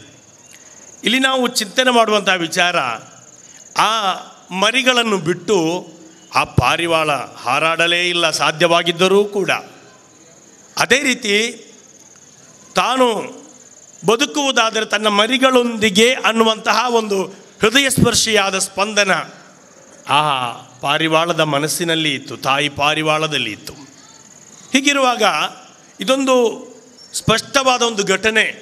ತನ್ನ ಮರಿಗಳಿಗಾಗಿ ಹಾತೊರೆಯುವ ಆ ಹೃದಯ, ಸತ್ತರೂ ಪರವಾಗಿಲ್ಲ ಅನ್ನುವಂತಹ ಒಂದು ನಿಯತ್ತು, ಆ ಯಾವುದೇ ಶಿಕ್ಷಣವಿಲ್ಲದ, ಅರಿವಿಲ್ಲದ, ಅಧ್ಯಯನವಿಲ್ಲದ, ಶೋಧನೆ ಇಲ್ಲದ, ಸಂಶೋಧನೆ ಇಲ್ಲದ ಆ ಪಾರಿವಾಳಕ್ಕೆ ಬರುವುದಾದರೆ ಮನುಷ್ಯನಿಗೆ ಯಾಕೆ ಬರಬಾರದು? ಅದೇ ರೀತಿ ಒಂದು ಕಾಡಹಕ್ಕಿ ಕಾಡ್ಗಿಚ್ಚು ತುಂಬ ದೊಡ್ಡದಾಗಿ ಭಯಾನಕವಾಗಿ ಹೊತ್ತಿ ಉರಿಯುತ್ತಾ ಇರುವಾಗ ಕಾಡಹಕ್ಕಿ ತನ್ನ ರೆಕ್ಕೆಯಲ್ಲಿ ಹತ್ತಿರದ ಕೊಳದಿಂದ ನೀರನ್ನು ತನ್ನ ರೆಕ್ಕೆಯಲ್ಲಿ ಆ ಬೆಂಕಿಗೆ ಹಾರಿಸುತ್ತಾ ಇತ್ತು, ಒದರುತ್ತಾ ಇತ್ತು. ಆ ಸಂದರ್ಭದಲ್ಲಿ ಆ ಶರೀರ ಶಬ್ದವೊಂದು ಕೇಳಿಸಿತಂತೆ. ಯಾಕೆ ಈ ಕಾಡ್ಗಿಚ್ಚಿನಲ್ಲಿ ಎಲ್ಲವೂ ಸುಟ್ಟು ಕರಕಲಾಗಿ ಹೋಗುತ್ತೆ, ಮತ್ತು ಯಾಕೆ ಈ ಚಿಕ್ಕ ಪ್ರಯತ್ನ ಅಂತ ಆ ಕಾಡಹಕ್ಕಿ ಹೇಳಿತಂತೆ, ನನಗೆ ನನ್ನ ಗೂಡು, ನನ್ನ ಮನೆ, ನನ್ನ ಮರಿಗಳು, ನನ್ನ ಸಂಸಾರ, ನಾನು ಬದುಕಿ ಉಳಿಯುತ್ತದೆ ಅನ್ನುವುದು ನನಗೆ ಗೊತ್ತಿಲ್ಲ. ಆದರೆ ಒಂದು ಗೊತ್ತು, ನಾನು ಬೆಂಕಿ ಕೊಡುವವನಾಗಬಾರದು, ಬೆಂಕಿಯನ್ನು ಆರಿಸುವವನಾಗಬೇಕು ಅನ್ನುವುದಾಗಿತ್ತು. ಇಂತಹ ಉದಾತ್ತವಾದ ಸಂದೇಶಗಳು ಪ್ರಕೃತಿಯಿಂದ, ನಮ್ಮ ಸುತ್ತಮುತ್ತಲಿನ ಪ್ರಕೃತಿಯಲ್ಲಿ ಬದುಕುವ ಜೀವಿಗಳಿಂದ ಸಿಗುವುದಾದರೆ ಮನುಷ್ಯನಿಂದ ಈ ಜಗತ್ತಿಗೆ ಏನೆಲ್ಲ ಕೊಡಬಹುದು ಅಲ್ಲವೇ? ಈ ಜಗತ್ತಿನಲ್ಲಿರುವ ಸರ್ವಶ್ರೇಷ್ಠ ಬಟ್ಟೆಯನ್ನು ಹುಳಗಳು ಸೃಷ್ಟಿ ಮಾಡಿತು. ಅದರ ಅವಶೇಷಗಳು ಆಗಿದೆ ನಮ್ಮ ರೇಷ್ಮೆ ಬಟ್ಟೆ. ಜೇನುಹುಳ ಶ್ರೇಷ್ಠವಾದ ಆ ಒಂದು ತುಪ್ಪವನ್ನು ಕೊಟ್ಟಿತು ಅಲ್ಲವೇ? ಎರೆಹುಳ ಭೂಮಿಯನ್ನು ಹದ ಮಾಡಿತು. ಎರೆಹುಳ ಈ ಜಗತ್ತಿಗೆ ಕೊಡುವ ಸೇವೆ, ಜೇನುಹುಳ ಈ ಜಗತ್ತಿಗೆ ಕೊಡುವ ಸೇವೆ, ರೇಷ್ಮೆ ಹುಳ ಈ ಜಗತ್ತಿಗೆ ಕೊಡುವ ಆ ಒಂದು ಸೇವೆ ಚಿಕ್ಕದಲ್ಲ. ನಾವು ರೇಷ್ಮೆ ಬಟ್ಟೆ ಅಂತ, ಜೇನು ತುಪ್ಪ ಅಂತ ತುಂಬ ಸೊಗಸಾಗಿ ಸವಿತಾ ಇದ್ದೀವಿ. ಇನ್ನು ಹಸು ನೋಡಿ, ಅದು ಹುಲ್ಲನ್ನು ಮೇದು ಮಕರಂದವನ್ನು, ಆ ಥರದ ಸಿಹಿಯಾದ ಹಾಲನ್ನು ನಮಗೆ ಕೊಟ್ಟಾಗ ಆ ಕರುವಿಗೆ ಸಮೇತ ನಾವು ಕೊಡಲು ಸಿದ್ಧವಾಗದೆ ಅದನ್ನು, ಆ ಕರುವಿನ ಆ ಹಾಲನ್ನೂ ಕೂಡ ನಾವೇ ಕುಡಿದು ತೇಗಿದಾಗ ಈ ಜಗತ್ತಿನಲ್ಲಿ ಈ ಪ್ರಕೃತಿಯು, ಈ ಜೀವ ಸಂತುಲವು ನಮಗೆ ಕೊಟ್ಟಂತಹ ಕೊಡುಗೆಯನ್ನು ಮನುಷ್ಯ ಯಾಕೆ ಮರೆಯುತ್ತಾನೆ? ಎರಡಕ್ಷರದ ಮಗುವಾಗಿ, ಎರಡಕ್ಷರದ ಭೂಮಿಯಲ್ಲಿ ಈ ಮನುಷ್ಯ ಏನು ಹೊನ್ನು ಅನ್ನುವ ಎರಡಕ್ಷರಕ್ಕಾಗಿ, ಮಣ್ಣು ಅನ್ನುವ ಎರಡಕ್ಷರಕ್ಕಾಗಿ ಕಾದಾಡ್ತಾ ಇದ್ದಾನೆ. ಸ್ವಾರ್ಥ ಅನ್ನುವ ಎರಡಕ್ಷರದಲ್ಲಿ ಮುಳುಗಿ ಹೋಗಿದ್ದಾನೆ ಅಲ್ಲವೇ? ನಳನಳಿಸುವ ಹೂವೆ ನೀನಾವ ಜಾತಿ, ನಕ್ಕು ಹೇಳಿತು ಸುಮವು ಇದು ಯಾವ ನೀತಿ. ನಳನಳಿಸುವ ಹೂವೆ ನೀನಾವ ಜಾತಿ, ನಕ್ಕು ಹೇಳಿತು ಸುಮವು ಇದು ಯಾವ ನೀತಿ. ಎಲ್ಲರಿಗೂ ಸಂತಸ ಕೊಡುವಂತ ಆತ್ಮ, ಕ್ಷಣಿಕ ಬದುಕಿನಲ್ಲಿಯೂ ನನ್ನಲ್ಲಿಟ್ಟ ಪರಮಾತ್ಮ. ಈ ಚಿಕ್ಕ ಬದುಕು, ಈ ಭೂಮಿ 70.28ರಲ್ಲಿ ಕಡಲು ಇದೆ, 29.2ರಲ್ಲಿ ಭೂಮಿ ಇದೆ, ಮುಕ್ಕಾಲು ಭಾಗ ಕಾಡು ಇದೆ, ಕಾಲು ಭಾಗ ನಾಡು ಇದೆ. 45 ಗಂಟೆಗಳ ಕಾಲ ಜೆಟ್ ವಿಮಾನದಲ್ಲಿ ಈ ಭೂಮಿಯನ್ನು ಸುತ್ತಾಡಬಹುದು. ಆದರೆ ಇಷ್ಟೆಲ್ಲ ತಿಳಿದು ಕೂಡ ಚಿಕ್ಕ ಬದುಕಿನಲ್ಲಿ, ಪರಸ್ಪರ ನಮ್ಮ ಬದುಕಿನಲ್ಲಿ ಕಾಣಸಿಗುವ ಹಲವು ಮಂದಿಯೊಂದಿಗೆ ಪ್ರೀತಿಯಿಂದ, ಸ್ನೇಹದಿಂದ ಬದುಕಿದರೆ ನಮಗೇನು ಕಮ್ಮಿಯಾಗುವುದು? ಅದರೆಡೆಗೆ ಸಾಗುವ ಪ್ರಯತ್ನ ಇದಲ್ಲವೇ? ಆದ್ದರಿಂದ ಅಜ್ಞಾನ ಕತ್ತಲು ಅಂತ ನಾವು ಭಾವಿಸ್ತೇವೆ. ವಿಜ್ಞಾನ ಅಂದರೆ ನಮ್ಮನ್ನು H2O ಅಂತ ನೀರು ಅಂತ ಗುರುತಿಸಿದ್ದು. ಅದೇ ರೀತಿ ತಂತ್ರಜ್ಞಾನ ಅಂತ ನಮ್ಮನ್ನು ಮಂಗಳಕ್ಕೆ ಕರೆದೊಯ್ಯುತ್ತಾ ಇದೆ. ಆದರೆ ಹೃದಯಗಳ ಮಧ್ಯೆ ಜೋಡಿಸುವ ಸೇತು ಯಾವುದು ಇದೆ? ಬೆಂಗಳೂರಿನಿಂದ ಚೆನ್ನೈಗೆ ಹೃದಯವನ್ನು ಕಸಿ ಮಾಡಿ ಕೊಂಡೊಯ್ದು ಅಲ್ಲಿ ಯಾರೋ ಮಲಗಿದ್ದಾನೆ, ಆತನ ಹೃದಯಕ್ಕೆ ಜೋಡಿಸುವ ತಂತ್ರಜ್ಞಾನ ಇವತ್ತು ಇದೆ ರೀ. ಆದರೆ ನನ್ನ ಅಕ್ಕಪಕ್ಕದಲ್ಲಿರುವ ಯಾವುದಾದರೂ ಒಂದು ಮನುಷ್ಯ ಜೀವಿಯನ್ನು ಪ್ರೀತಿಸುವ ಮನಸ್ಸು ನನಗೆ ಯಾಕೆ ಇಲ್ಲ? ಹತ್ತಿರವೇದ್ದು ದೂರ ನಿಲ್ಲುವೆವು ನಮ್ಮ ಹಮ್ಮಿನ ಕೋಟೆಯಲ್ಲಿ, ಹತ್ತಿರವಿದ್ದು ದೂರ ನಿಲ್ಲುವೆವು ನಮ್ಮ ಹಮ್ಮಿನ ಕೋಟೆಯಲ್ಲಿ. ಎಷ್ಟು ಕಷ್ಟವೋ ಹೊಂದಿಕೆ ಎಂಬುದು 4 ದಿನದ ಬದುಕಿನಲ್ಲಿ, 4 ದಿನದ ಈ ಬದುಕಿನಲ್ಲಿ. ಆದ್ದರಿಂದ ಪರಸ್ಪರ ಹೊಂದಿಕೆ, ಪರಸ್ಪರ ಅರಿಯುವಿಕೆ, ಅರಳುವಿಕೆ ಅನಿವಾರ್ಯ. ಕೆರಳುವಿಕೆಯೋ ಕೆದಕುವಿಕೆಯೋ ಅಲ್ಲ. ಆ ರೀತಿಯಲ್ಲಿ ನಾವು ಚಿಂತನೆ ಮಾಡುವಾಗ ಈ ಮಣ್ಣಲ್ಲಿ ಹುಟ್ಟಿ ಬೆಳೆದು ಪರಸ್ಪರ ಅರಿತು ಸ್ವರ್ಗದೆಡೆಗೆ ಸಾಗುವ ಪ್ರಯತ್ನ ಎಲ್ಲರೂ ಮಾಡ್ತಾರೆ. ಆದರೆ ಸ್ವರ್ಗ ಇರೋದು ಎಲ್ಲಿ? ಕೈಲಾಸದಲ್ಲಿಯೋ ಅಥವಾ ಎಲ್ಲಿ? ಇಲ್ಲ, ಸ್ವರ್ಗ ಸಿಗೋದು ಜನರ ಮಧ್ಯೆ. ಇಬಾದತ್ से जन्नत मिलता है मगर खिदमत से खुदा मिलता है. ನಾವು ಪ್ರಾರ್ಥನೆ, ಧ್ಯಾನ, ಜಪ, ತಪ ಇದೆಲ್ಲ ಮಾಡಿದರೆ ಸ್ವರ್ಗ ಸಿಗ್ಬೋದು, ಓಕೆ. ಆದರೆ ದೇವರು ಸಿಗಬೇಕಾದ್ರೆ ಖಿದ್ಮತ್ ಸೇವೆಯಿಂದ ಮಾತ್ರ ಸಾಧ್ಯ. ಮ್ಯಾಸಿಡೋನಿಯಾದಿಂದ ಬಂದಂತಹ ಆಗ್ನೆಸ್ ಅನ್ನುವಂತಹ ಶಿಕ್ಷಕಿಯೋರ್ವಳು ಭಾರತದ ಮಣ್ಣಿನಲ್ಲಿ ಭಾರತ ಮಾತೆಯಾದದ್ದು ಹೇಗೆ? ಭಾರತ ರತ್ನವಾದದ್ದು ಹೇಗೆ? ಸೇವೆಯಿಂದ ಮಾತ್ರ. ಕಲ್ಕತ್ತಾದ ಬೀದಿಯಲ್ಲಿ ಹಸಿದು ಕೂರುವ ಮಂದಿಯ ಬಾಯಿಗೆ ರೊಟ್ಟಿಯನ್ನು ಕೊಡಲು ಹಿಂದೂ ಸಹೋದರಿಯ ಮನೆಯಲ್ಲಿ ಭಿಕ್ಷೆ ಬೇಡಿ ಮುಸ್ಲಿಂ ಸಹೋದರಿಯ ಮನೆಗೆ ಭಿಕ್ಷೆಯನ್ನು ಕೊಟ್ಟು ಹಸಿವನ್ನು ನೀಗಿಸಿದ ಮದರ್ ತೆರೇಸಾ ತೋರಿಸಿದ್ದು ಖಂಡಿತವಾಗಿಯೂ ಅದು ಸೇವೆಯ ಉದಾತ್ತವಾದ, ಉತ್ಕೃಷ್ಟವಾದ, ಮಹೋನ್ನತವಾದ ಅಧ್ಯಾಯವಾಗಿದೆ. ಅದು ನಿಜವಾಗಿಯೂ ಕ್ರೈಸ್ತ ಧರ್ಮ 4 ವಿಧದಲ್ಲಿ ಒಂದು, ಅವರು ಭೂಮಿಯನ್ನು ಫಲವತ್ತಾಗಿಸಿದರು. ಮತ್ತೊಂದು, ಆರೋಗ್ಯಕ್ಕೆ ಉತ್ತಮವಾದ ಕೊಡುಗೆಯನ್ನು ನೀಡಿದರು. ಅದೇ ರೀತಿ ಶಿಕ್ಷಣದ ಮಹತ್ತಾದ ಬಾಗಿಲನ್ನೇ ತೆರೆದರು. 4ನೇದಾಗಿ ಸೇವೆಯ ಮಹಾಕ್ರಾಂತಿಯನ್ನೇ ಮಾಡಿದರು. ಇದನ್ನು ಒಪ್ಪಿಕೊಳ್ಳದೆ ಸಾಧ್ಯ ಇಲ್ಲ. ಅದರೊಂದಿಗೆ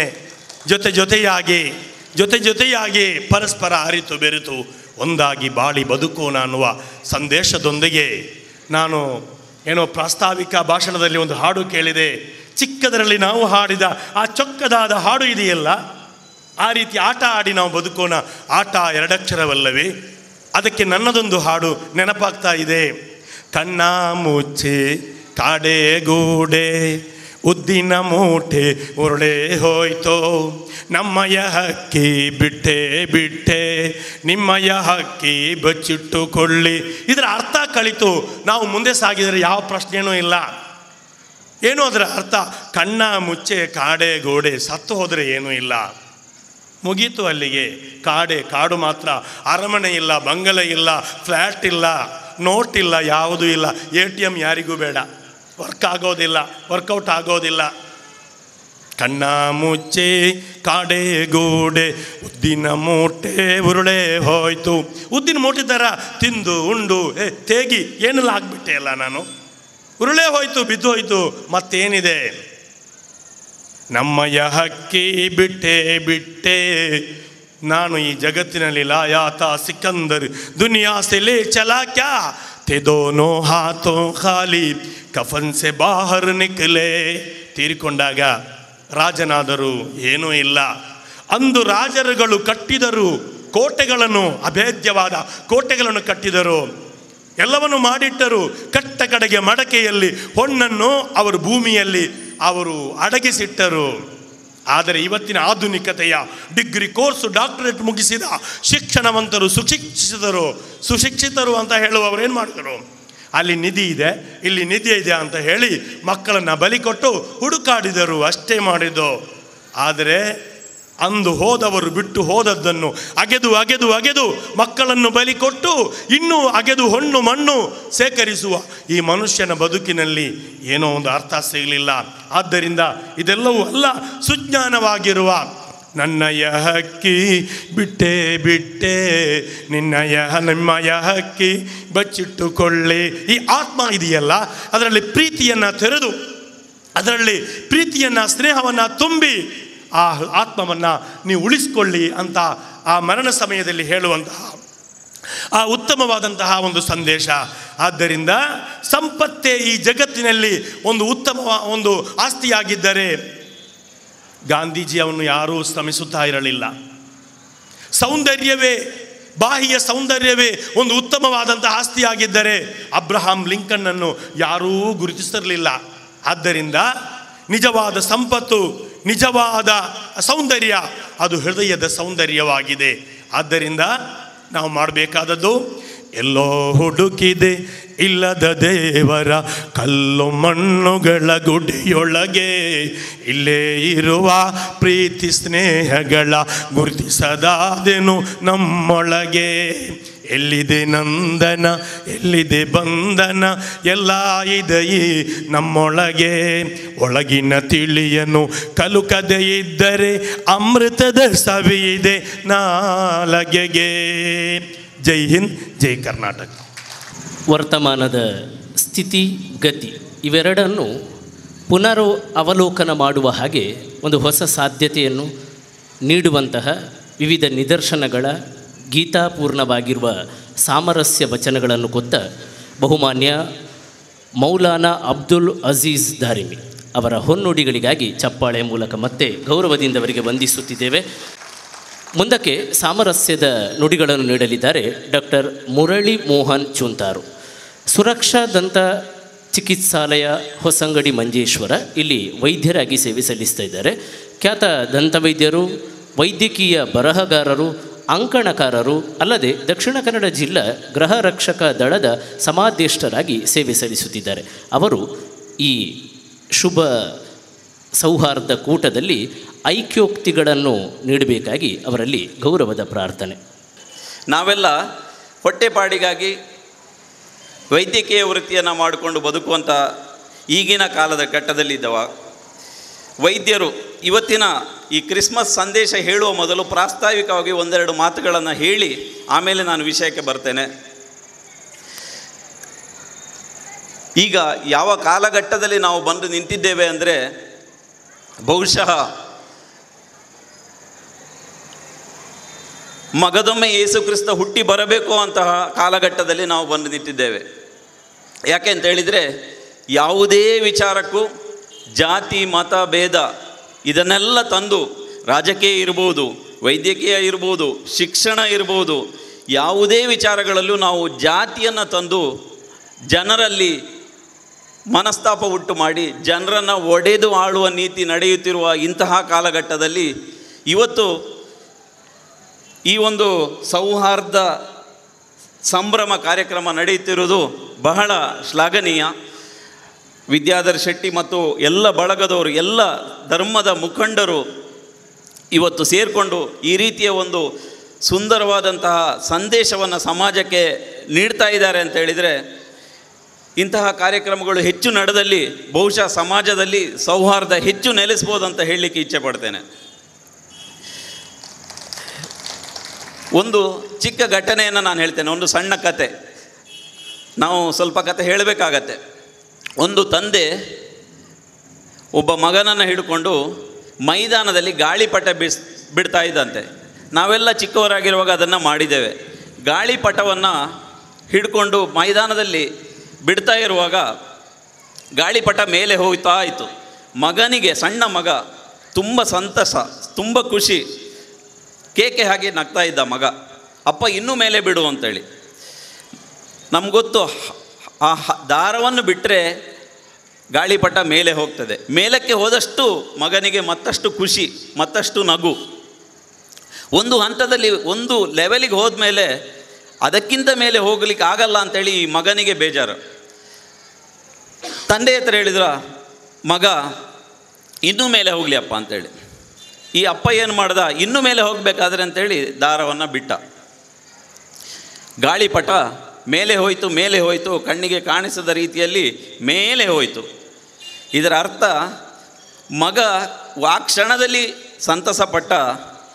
ಆದರೆ ವಾಸ್ತವ ಏನು ಅಂದರೆ, ಇವತ್ತಿನ ನಾವು ಬದುಕುವ ಪರಿಸರದಲ್ಲಿ ಏನಾಗ್ತಾ ಇದೆ ಅಂತ ಹೇಳಿದರೆ, ಕ್ಷಣಿಕ ಸುಖಕ್ಕಾಗಿ ನಾವು ನಮ್ಮ ಸಂಸ್ಕಾರಗಳನ್ನ, ನಮ್ಮ ಮೂಲವನ್ನು ನಾವು ಮರಿತಾ ಇದ್ದೇವೆ. ಗಾಳಿಪಟ, ದಾರ ಬಿಟ್ಟ ಗಾಳಿಪಟ ಹೇಗೆ ಮೇಲೆ ಹೋಗಿ ಕಳೆದು ಹೋಗ್ತದೆಯೋ ಹಾಗೆ ಇವತ್ತು ನಾವು ಬದುಕುವ ಸಮಾಜದ ರೀತಿಯಾಗಿದೆ. ನಮ್ಮ ಸಂಸ್ಕಾರಗಳನ್ನು ಮರಿತಾ ಇದ್ದೇವೆ. ಹಿರಿಯರಿಗೆ ಕೊಡುವಂಥ ಗೌರವ ನಾವು ಕೊಡ್ತಾ ಇಲ್ಲ. ಬಹಳ ವ್ಯಾಪಾರೀಕರಣವಾದಂಥ ವ್ಯವಸ್ಥೆಯಲ್ಲಿ ನಾವು ಬದುಕ್ತಾ ಇದ್ದೇವೆ. ತಂದೆ ಮಕ್ಕಳ ಸಂಬಂಧ ವ್ಯಾಪಾರೀಕರಣವಾಗಿದೆ. ಒಬ್ಬ ತಂದೆಗೆ 2 ಮಕ್ಕಳಿದ್ದರೆ ಮದುವೆ ಆದಮೇಲೆ 3 ತಿಂಗಳು ಒಬ್ಬನ ಮನೆಯಲ್ಲಿ, 3 ತಿಂಗಳು ಇನ್ನೊಬ್ಬನ ಮನೆಯಲ್ಲಿ. ಕೋರ್ಟ್ನಿಂದ ಆರ್ಡರ್ ಬರಬೇಕು, ನೀನು 3 ತಿಂಗಳು, ಅವನು 3 ತಿಂಗಳು ಅಂತೇಳಿ. 3 ತಿಂಗಳಾದಮೇಲೆ ತಂದೆ ತಾಯಿ ಗಂಟು ಮುಟ್ಟೆ ಕಟ್ಕೊಂಡು ಇನ್ನೊಂದು ಮನೆಗೆ ಹೋಗಬೇಕು. ಇದು ಇವತ್ತಿನ ವಾತಾವರಣ. ವೈದ್ಯ ರೋಗಿಯ ಸಂಬಂಧವೂ ಅಷ್ಟೇ ವ್ಯಾಪಾರೀಕರಣ ಆಗಿದೆ. ಬಹಳ ನೋವಿನ ವಿಚಾರ. ಟ್ರೀಟ್ಮೆಂಟ್, ಮೊದಲನೇ ಕಾಲದಲ್ಲಿ ವೈದ್ಯರ ಬಳಿ ರೋಗಿ ಬಂದಾಗ ವೈದ್ಯ ರೋಗಿಯ ಬೆನ್ನು ತಟ್ಟಿ 4 ಮಾತಾಡಿದಾಗ ಅರ್ಧ ರೋಗ ವಾಸಿಯಾಗ್ತಾ ಇತ್ತು, ಕುಟುಂಬ ವೈದ್ಯ ಪದ್ಧತಿ. ಈಗ ರೋಗಿ ಬರುವಾಗ ಲಾಯರ್ ಜೊತೆನೇ ಬರ್ತಾನೆ, ಒಟ್ಟಿಗೆ ಲಾಯರೇ ಬರ್ತಾನೆ. ವೈದ್ಯನಿಗೆ ಚಿಕಿತ್ಸೆ ಮಾಡೋ ಮೊದಲೇ ಕರಿಕೋಟಿನ ಲಾಯರ್ ಪಕ್ಕದಲ್ಲಿ ಇರ್ತಾನೆ. ಈ ನಂಬಿಕೆ ಅನ್ನುವ ವಿಶ್ವಾಸ ಯಾವತ್ತೂ ಇಲ್ಲ. ಇಂತಹ ವ್ಯಾಪಾರೀಕರಣವಾದಂಥ ಕಾಲಘಟ್ಟದಲ್ಲಿ ನಾವು ಬಂದು ನಿಂತಿದ್ದೇವೆ. ಬೆಂಗಳೂರಿನ ವೃದ್ಧಾಶ್ರಮದಲ್ಲಿ ಕಾಲಿಡ್ಲಿಕ್ಕೂ ಜಾಗ ಇಲ್ಲ. ಇದು ಇವತ್ತಿನ ವಾಸ್ತವ ಪರಿಸ್ಥಿತಿ. ಮೊನ್ನೆ ಒಬ್ಬರು ಬೆಂಗಳೂರಿನಲ್ಲಿ ವೃದ್ಧಾಶ್ರಮ ನಡೆಸುವಂಥ ಹಿರಿಯರು ನನಗೆ ಸಿಕ್ಕಿದ್ರು. ಅವರು ಹೇಳಿದರು, ತಿಂಗಳಿಗೆ 25,000 ಆದರೂ ಪರವಾಗಿಲ್ಲ, ನಮ್ಮ ತಂದೆಯನ್ನು ನೀವು ನೋಡ್ಕೊಳ್ಳಿ ಅಂತೇಳಿ. ಅಂತಹ ಕಾಲಘಟ್ಟದಲ್ಲಿ ನಾವು ಬಂದು ನಿಂತಿದ್ದೇವೆ. ಒಂದು ನಿಜವಾದ ಘಟನೆಯನ್ನು ನಾನು ಹೇಳಲಿಕ್ಕೆ ಇಚ್ಛೆ ಪಡ್ತೇನೆ. ಒಬ್ಬ ಮಧ್ಯ ವಯಸ್ಸಿನ ಮನುಷ್ಯ, ವಯಸ್ಸಾದ ತಂದೆ, ಪಾರ್ಶ್ವವಾಯು ಆಗಿದೆ. ತಂದೆಯನ್ನು ನೋಡಿಕೊಳ್ಳಿಕ್ಕೆ ಕಷ್ಟ ಆಗ್ತಾ ಇದೆ. ವೃದ್ಧಾಶ್ರಮಕ್ಕೆ ಕರ್ಕೊಂಡು ಬರ್ತಾನೆ, ಮಾತಾಡ್ತಾನೆ. ಹೇಗಿರುವ ರೂಮ್ ಬೇಕು, AC ರೂಮ್ ಬೇಕಾ, AC ರೂಮ್ಗೆ ಇಷ್ಟು, TV ಬೇಕಾ, ಎಲ್ಲ ವ್ಯವಸ್ಥೆನೂ ಇದೆ. ಪರ್ಸ್ನಲ್ ನರ್ಸ್ ಬೇಕಾ, ಎಲ್ಲ ಉಂಟು, ಇಷ್ಟಾದರೆ ಇಷ್ಟು ಅಂತೇಳಿ. ನನ್ನ ತಂದೆ ಮಿಡ್ಲ್ ಕ್ಲಾಸ್ನಲ್ಲಿ ಬದುಕಿದವರು, ಅವರಿಗೆ ಕೇವಲ non A C room without T V, ಬೇಡ ಟಿ ವಿ ಇರಲಿ, ಸೀರಿಯಲ್ ನೋಡ್ಕೊಂಡಿರ್ತಾರೆ ಅಂತೇಳಿ ಹೇಳಿದರು. ಎಲ್ಲ ಮಾತುಕತೆ ಮುಗಿಸಿ ಡೆಪಾಸಿಟ್ 25,000 ಕೊಟ್ಟು ಹೊರಗೆ ಬರ್ತಾರೆ. ಬಂದಾಗ ಅವನಿಗೆ ಅವನ ಹೆಂಡತಿಯ ಫೋನ್ ಬರ್ತದೆ. ಅವರಿಗೆ ಇನ್ನೇನು ಹಬ್ಬಗಳೆಲ್ಲ ಬರುವಾಗ ಅವರನ್ನು ಬರೋದು ಬಿಡೋದು ಬೇಡ, ಹಬ್ಬಗಳನ್ನು ಅಲ್ಲೇ ಆಚರಿಸಲಿ, ಅದನ್ನು ಸಹ ನೀವು ಅಲ್ಲಿ ಸೈನಿಗೆ ಹಾಕಬೇಡಿ, ವರ್ಷಕ್ಕೊಮ್ಮೆ ಮಾತ್ರ ಮನೆಗೆ ಬಂದರೆ ಸಾಕು ಅಂತೇಳಿ. ಇಂತಹ ವ್ಯವಸ್ಥೆ ನಡೆದು ಕೊನೆಗೆ ಹೊರಗೆ ಬರ್ತಾನೆ. ಹೊರಗೆ ಬಂದು ಮನೆಗೆ ಬಂದು ತಂದೆಯನ್ನು ಕರ್ಕೊಂಬರ್ತಾನೆ.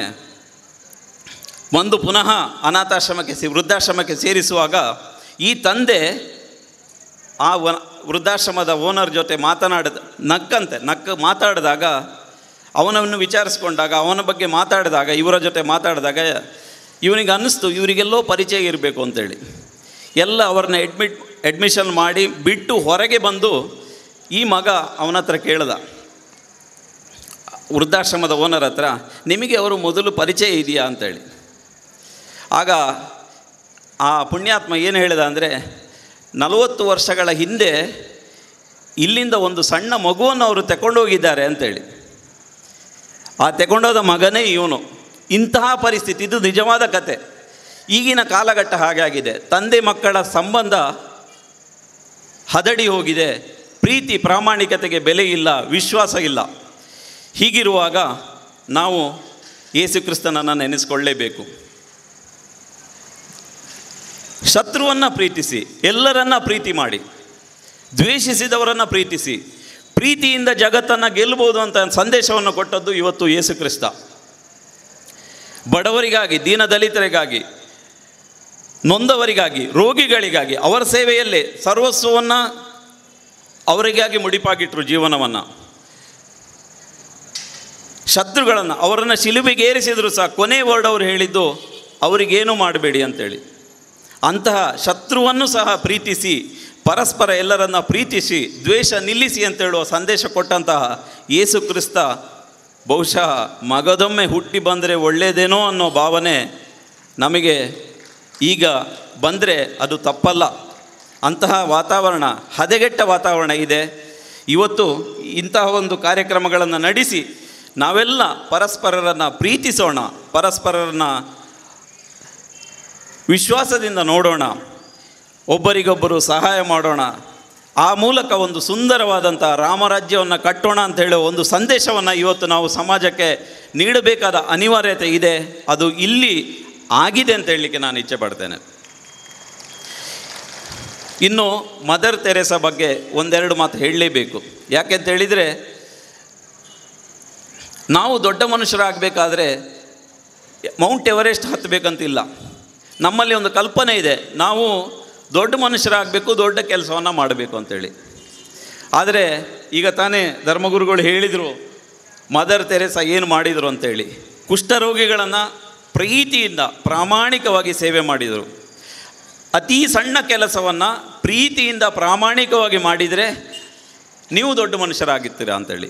ದೊಡ್ಡ ಮನುಷ್ಯರಾಗಬೇಕಾದ್ರೆ ದೊಡ್ಡ ಕೆಲಸ ಮಾಡಬೇಕು ಅಂತಿಲ್ಲ, ಸಣ್ಣ ಕೆಲಸವನ್ನು ಪ್ರೀತಿಯಿಂದ ಪ್ರಾಮಾಣಿಕವಾಗಿ ಮಾಡಿ ಅಂತ ಹೇಳಿ ಅದನ್ನು ಮಾಡಿ ತೋರಿಸಿ ಜಗತ್ತಿನಲ್ಲಿ ನೊಬೆಲ್ ಪ್ರಶಸ್ತಿ, ಶಾಂತಿ ಪ್ರಶಸ್ತಿಯನ್ನು ಪಡೆದಂಥ ಮದರ್ ತೆರೇಸಾ ಅಂಥವರು ಮತ್ತೆ 100 ಜನ ಇಲ್ಲಿ ಹುಟ್ಟಬೇಕಾದ ಅನಿವಾರ್ಯತೆ ಈಗ ಇದೆ ಅಂತ ಹೇಳಲಿಕ್ಕೆ ನಾನು ಇಚ್ಛೆ ಪಡ್ತೇನೆ. ನಾವೆಲ್ಲ ಇವತ್ತಿನ ದಿವಸ ಮನುಷ್ಯರಾಗೋಣ. ವೀರೇಂದ್ರ ಹೆಗ್ಡೆ ಅವರು ಕಾವಂದರು ಒಂದು ಮಾತು ಹೇಳ್ತಾರೆ, ನೀವು ಏನಾದರೂ ಆಗಿ, ವೈದ್ಯರಾಗಿ, ಇಂಜಿನಿಯರ್ ಆಗಿ, ಕ್ಷೌರಿಕರಾಗಿ, ಆಟೋ ಚಾಲಕರಾಗಿ, ಏನೇ ಮಾಡಲಿ, ಆದರೆ ಮೊದಲು ಮಾನವನಾಗು ಅಂತೇಳಿ. ಒಬ್ಬ ಒಳ್ಳೆ ಮನುಷ್ಯನಾದರೆ ನೀವು ಯಾವ ಕೆಲಸ ಮಾಡಿದರೂ ನೀವು ಸಕ್ಸಸ್ ಆಗ್ತೀರಾ. ಅದು ಇವತ್ತು ಆಗಬೇಕಾಗಿದೆ. ಇಲ್ಲಿ ಬಹಳಷ್ಟು ವೈದ್ಯರಿದ್ದಾರೆ, ಬಹಳಷ್ಟು ಇಂಜಿನಿಯರ್ಗಳಿದ್ದಾರೆ, ಬಹಳಷ್ಟು ಪ್ರೊಫೆಷನಲ್ ಇರುವಂಥ ಟೀಚರ್ಗಳಿದ್ದಾರೆ, ಎಲ್ಲರೂ ಇದ್ದಾರೆ.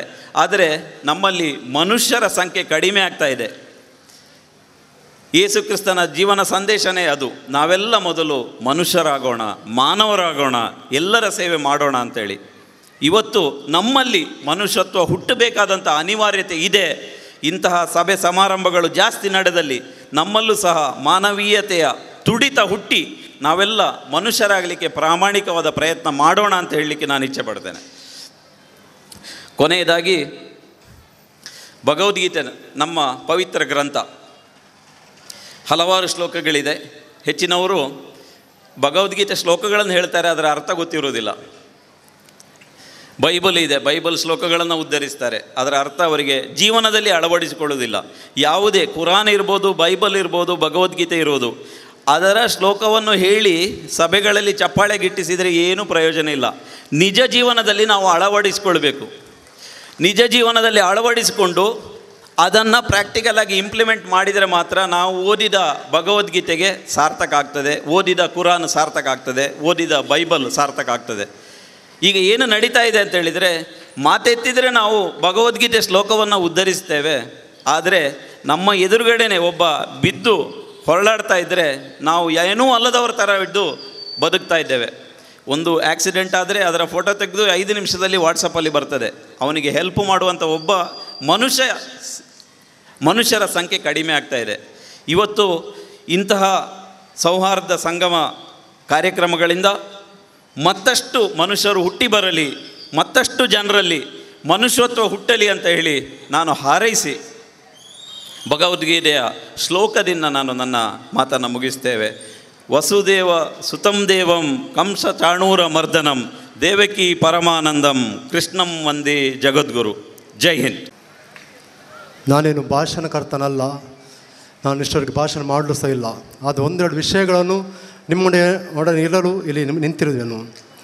ನಾವು ಈ ವರ್ಷದ ಕೊನೆಯ ತಿಂಗಳಲ್ಲಿದ್ದೇವೆ. ಈ ತಿಂಗಳು ಬಹಳ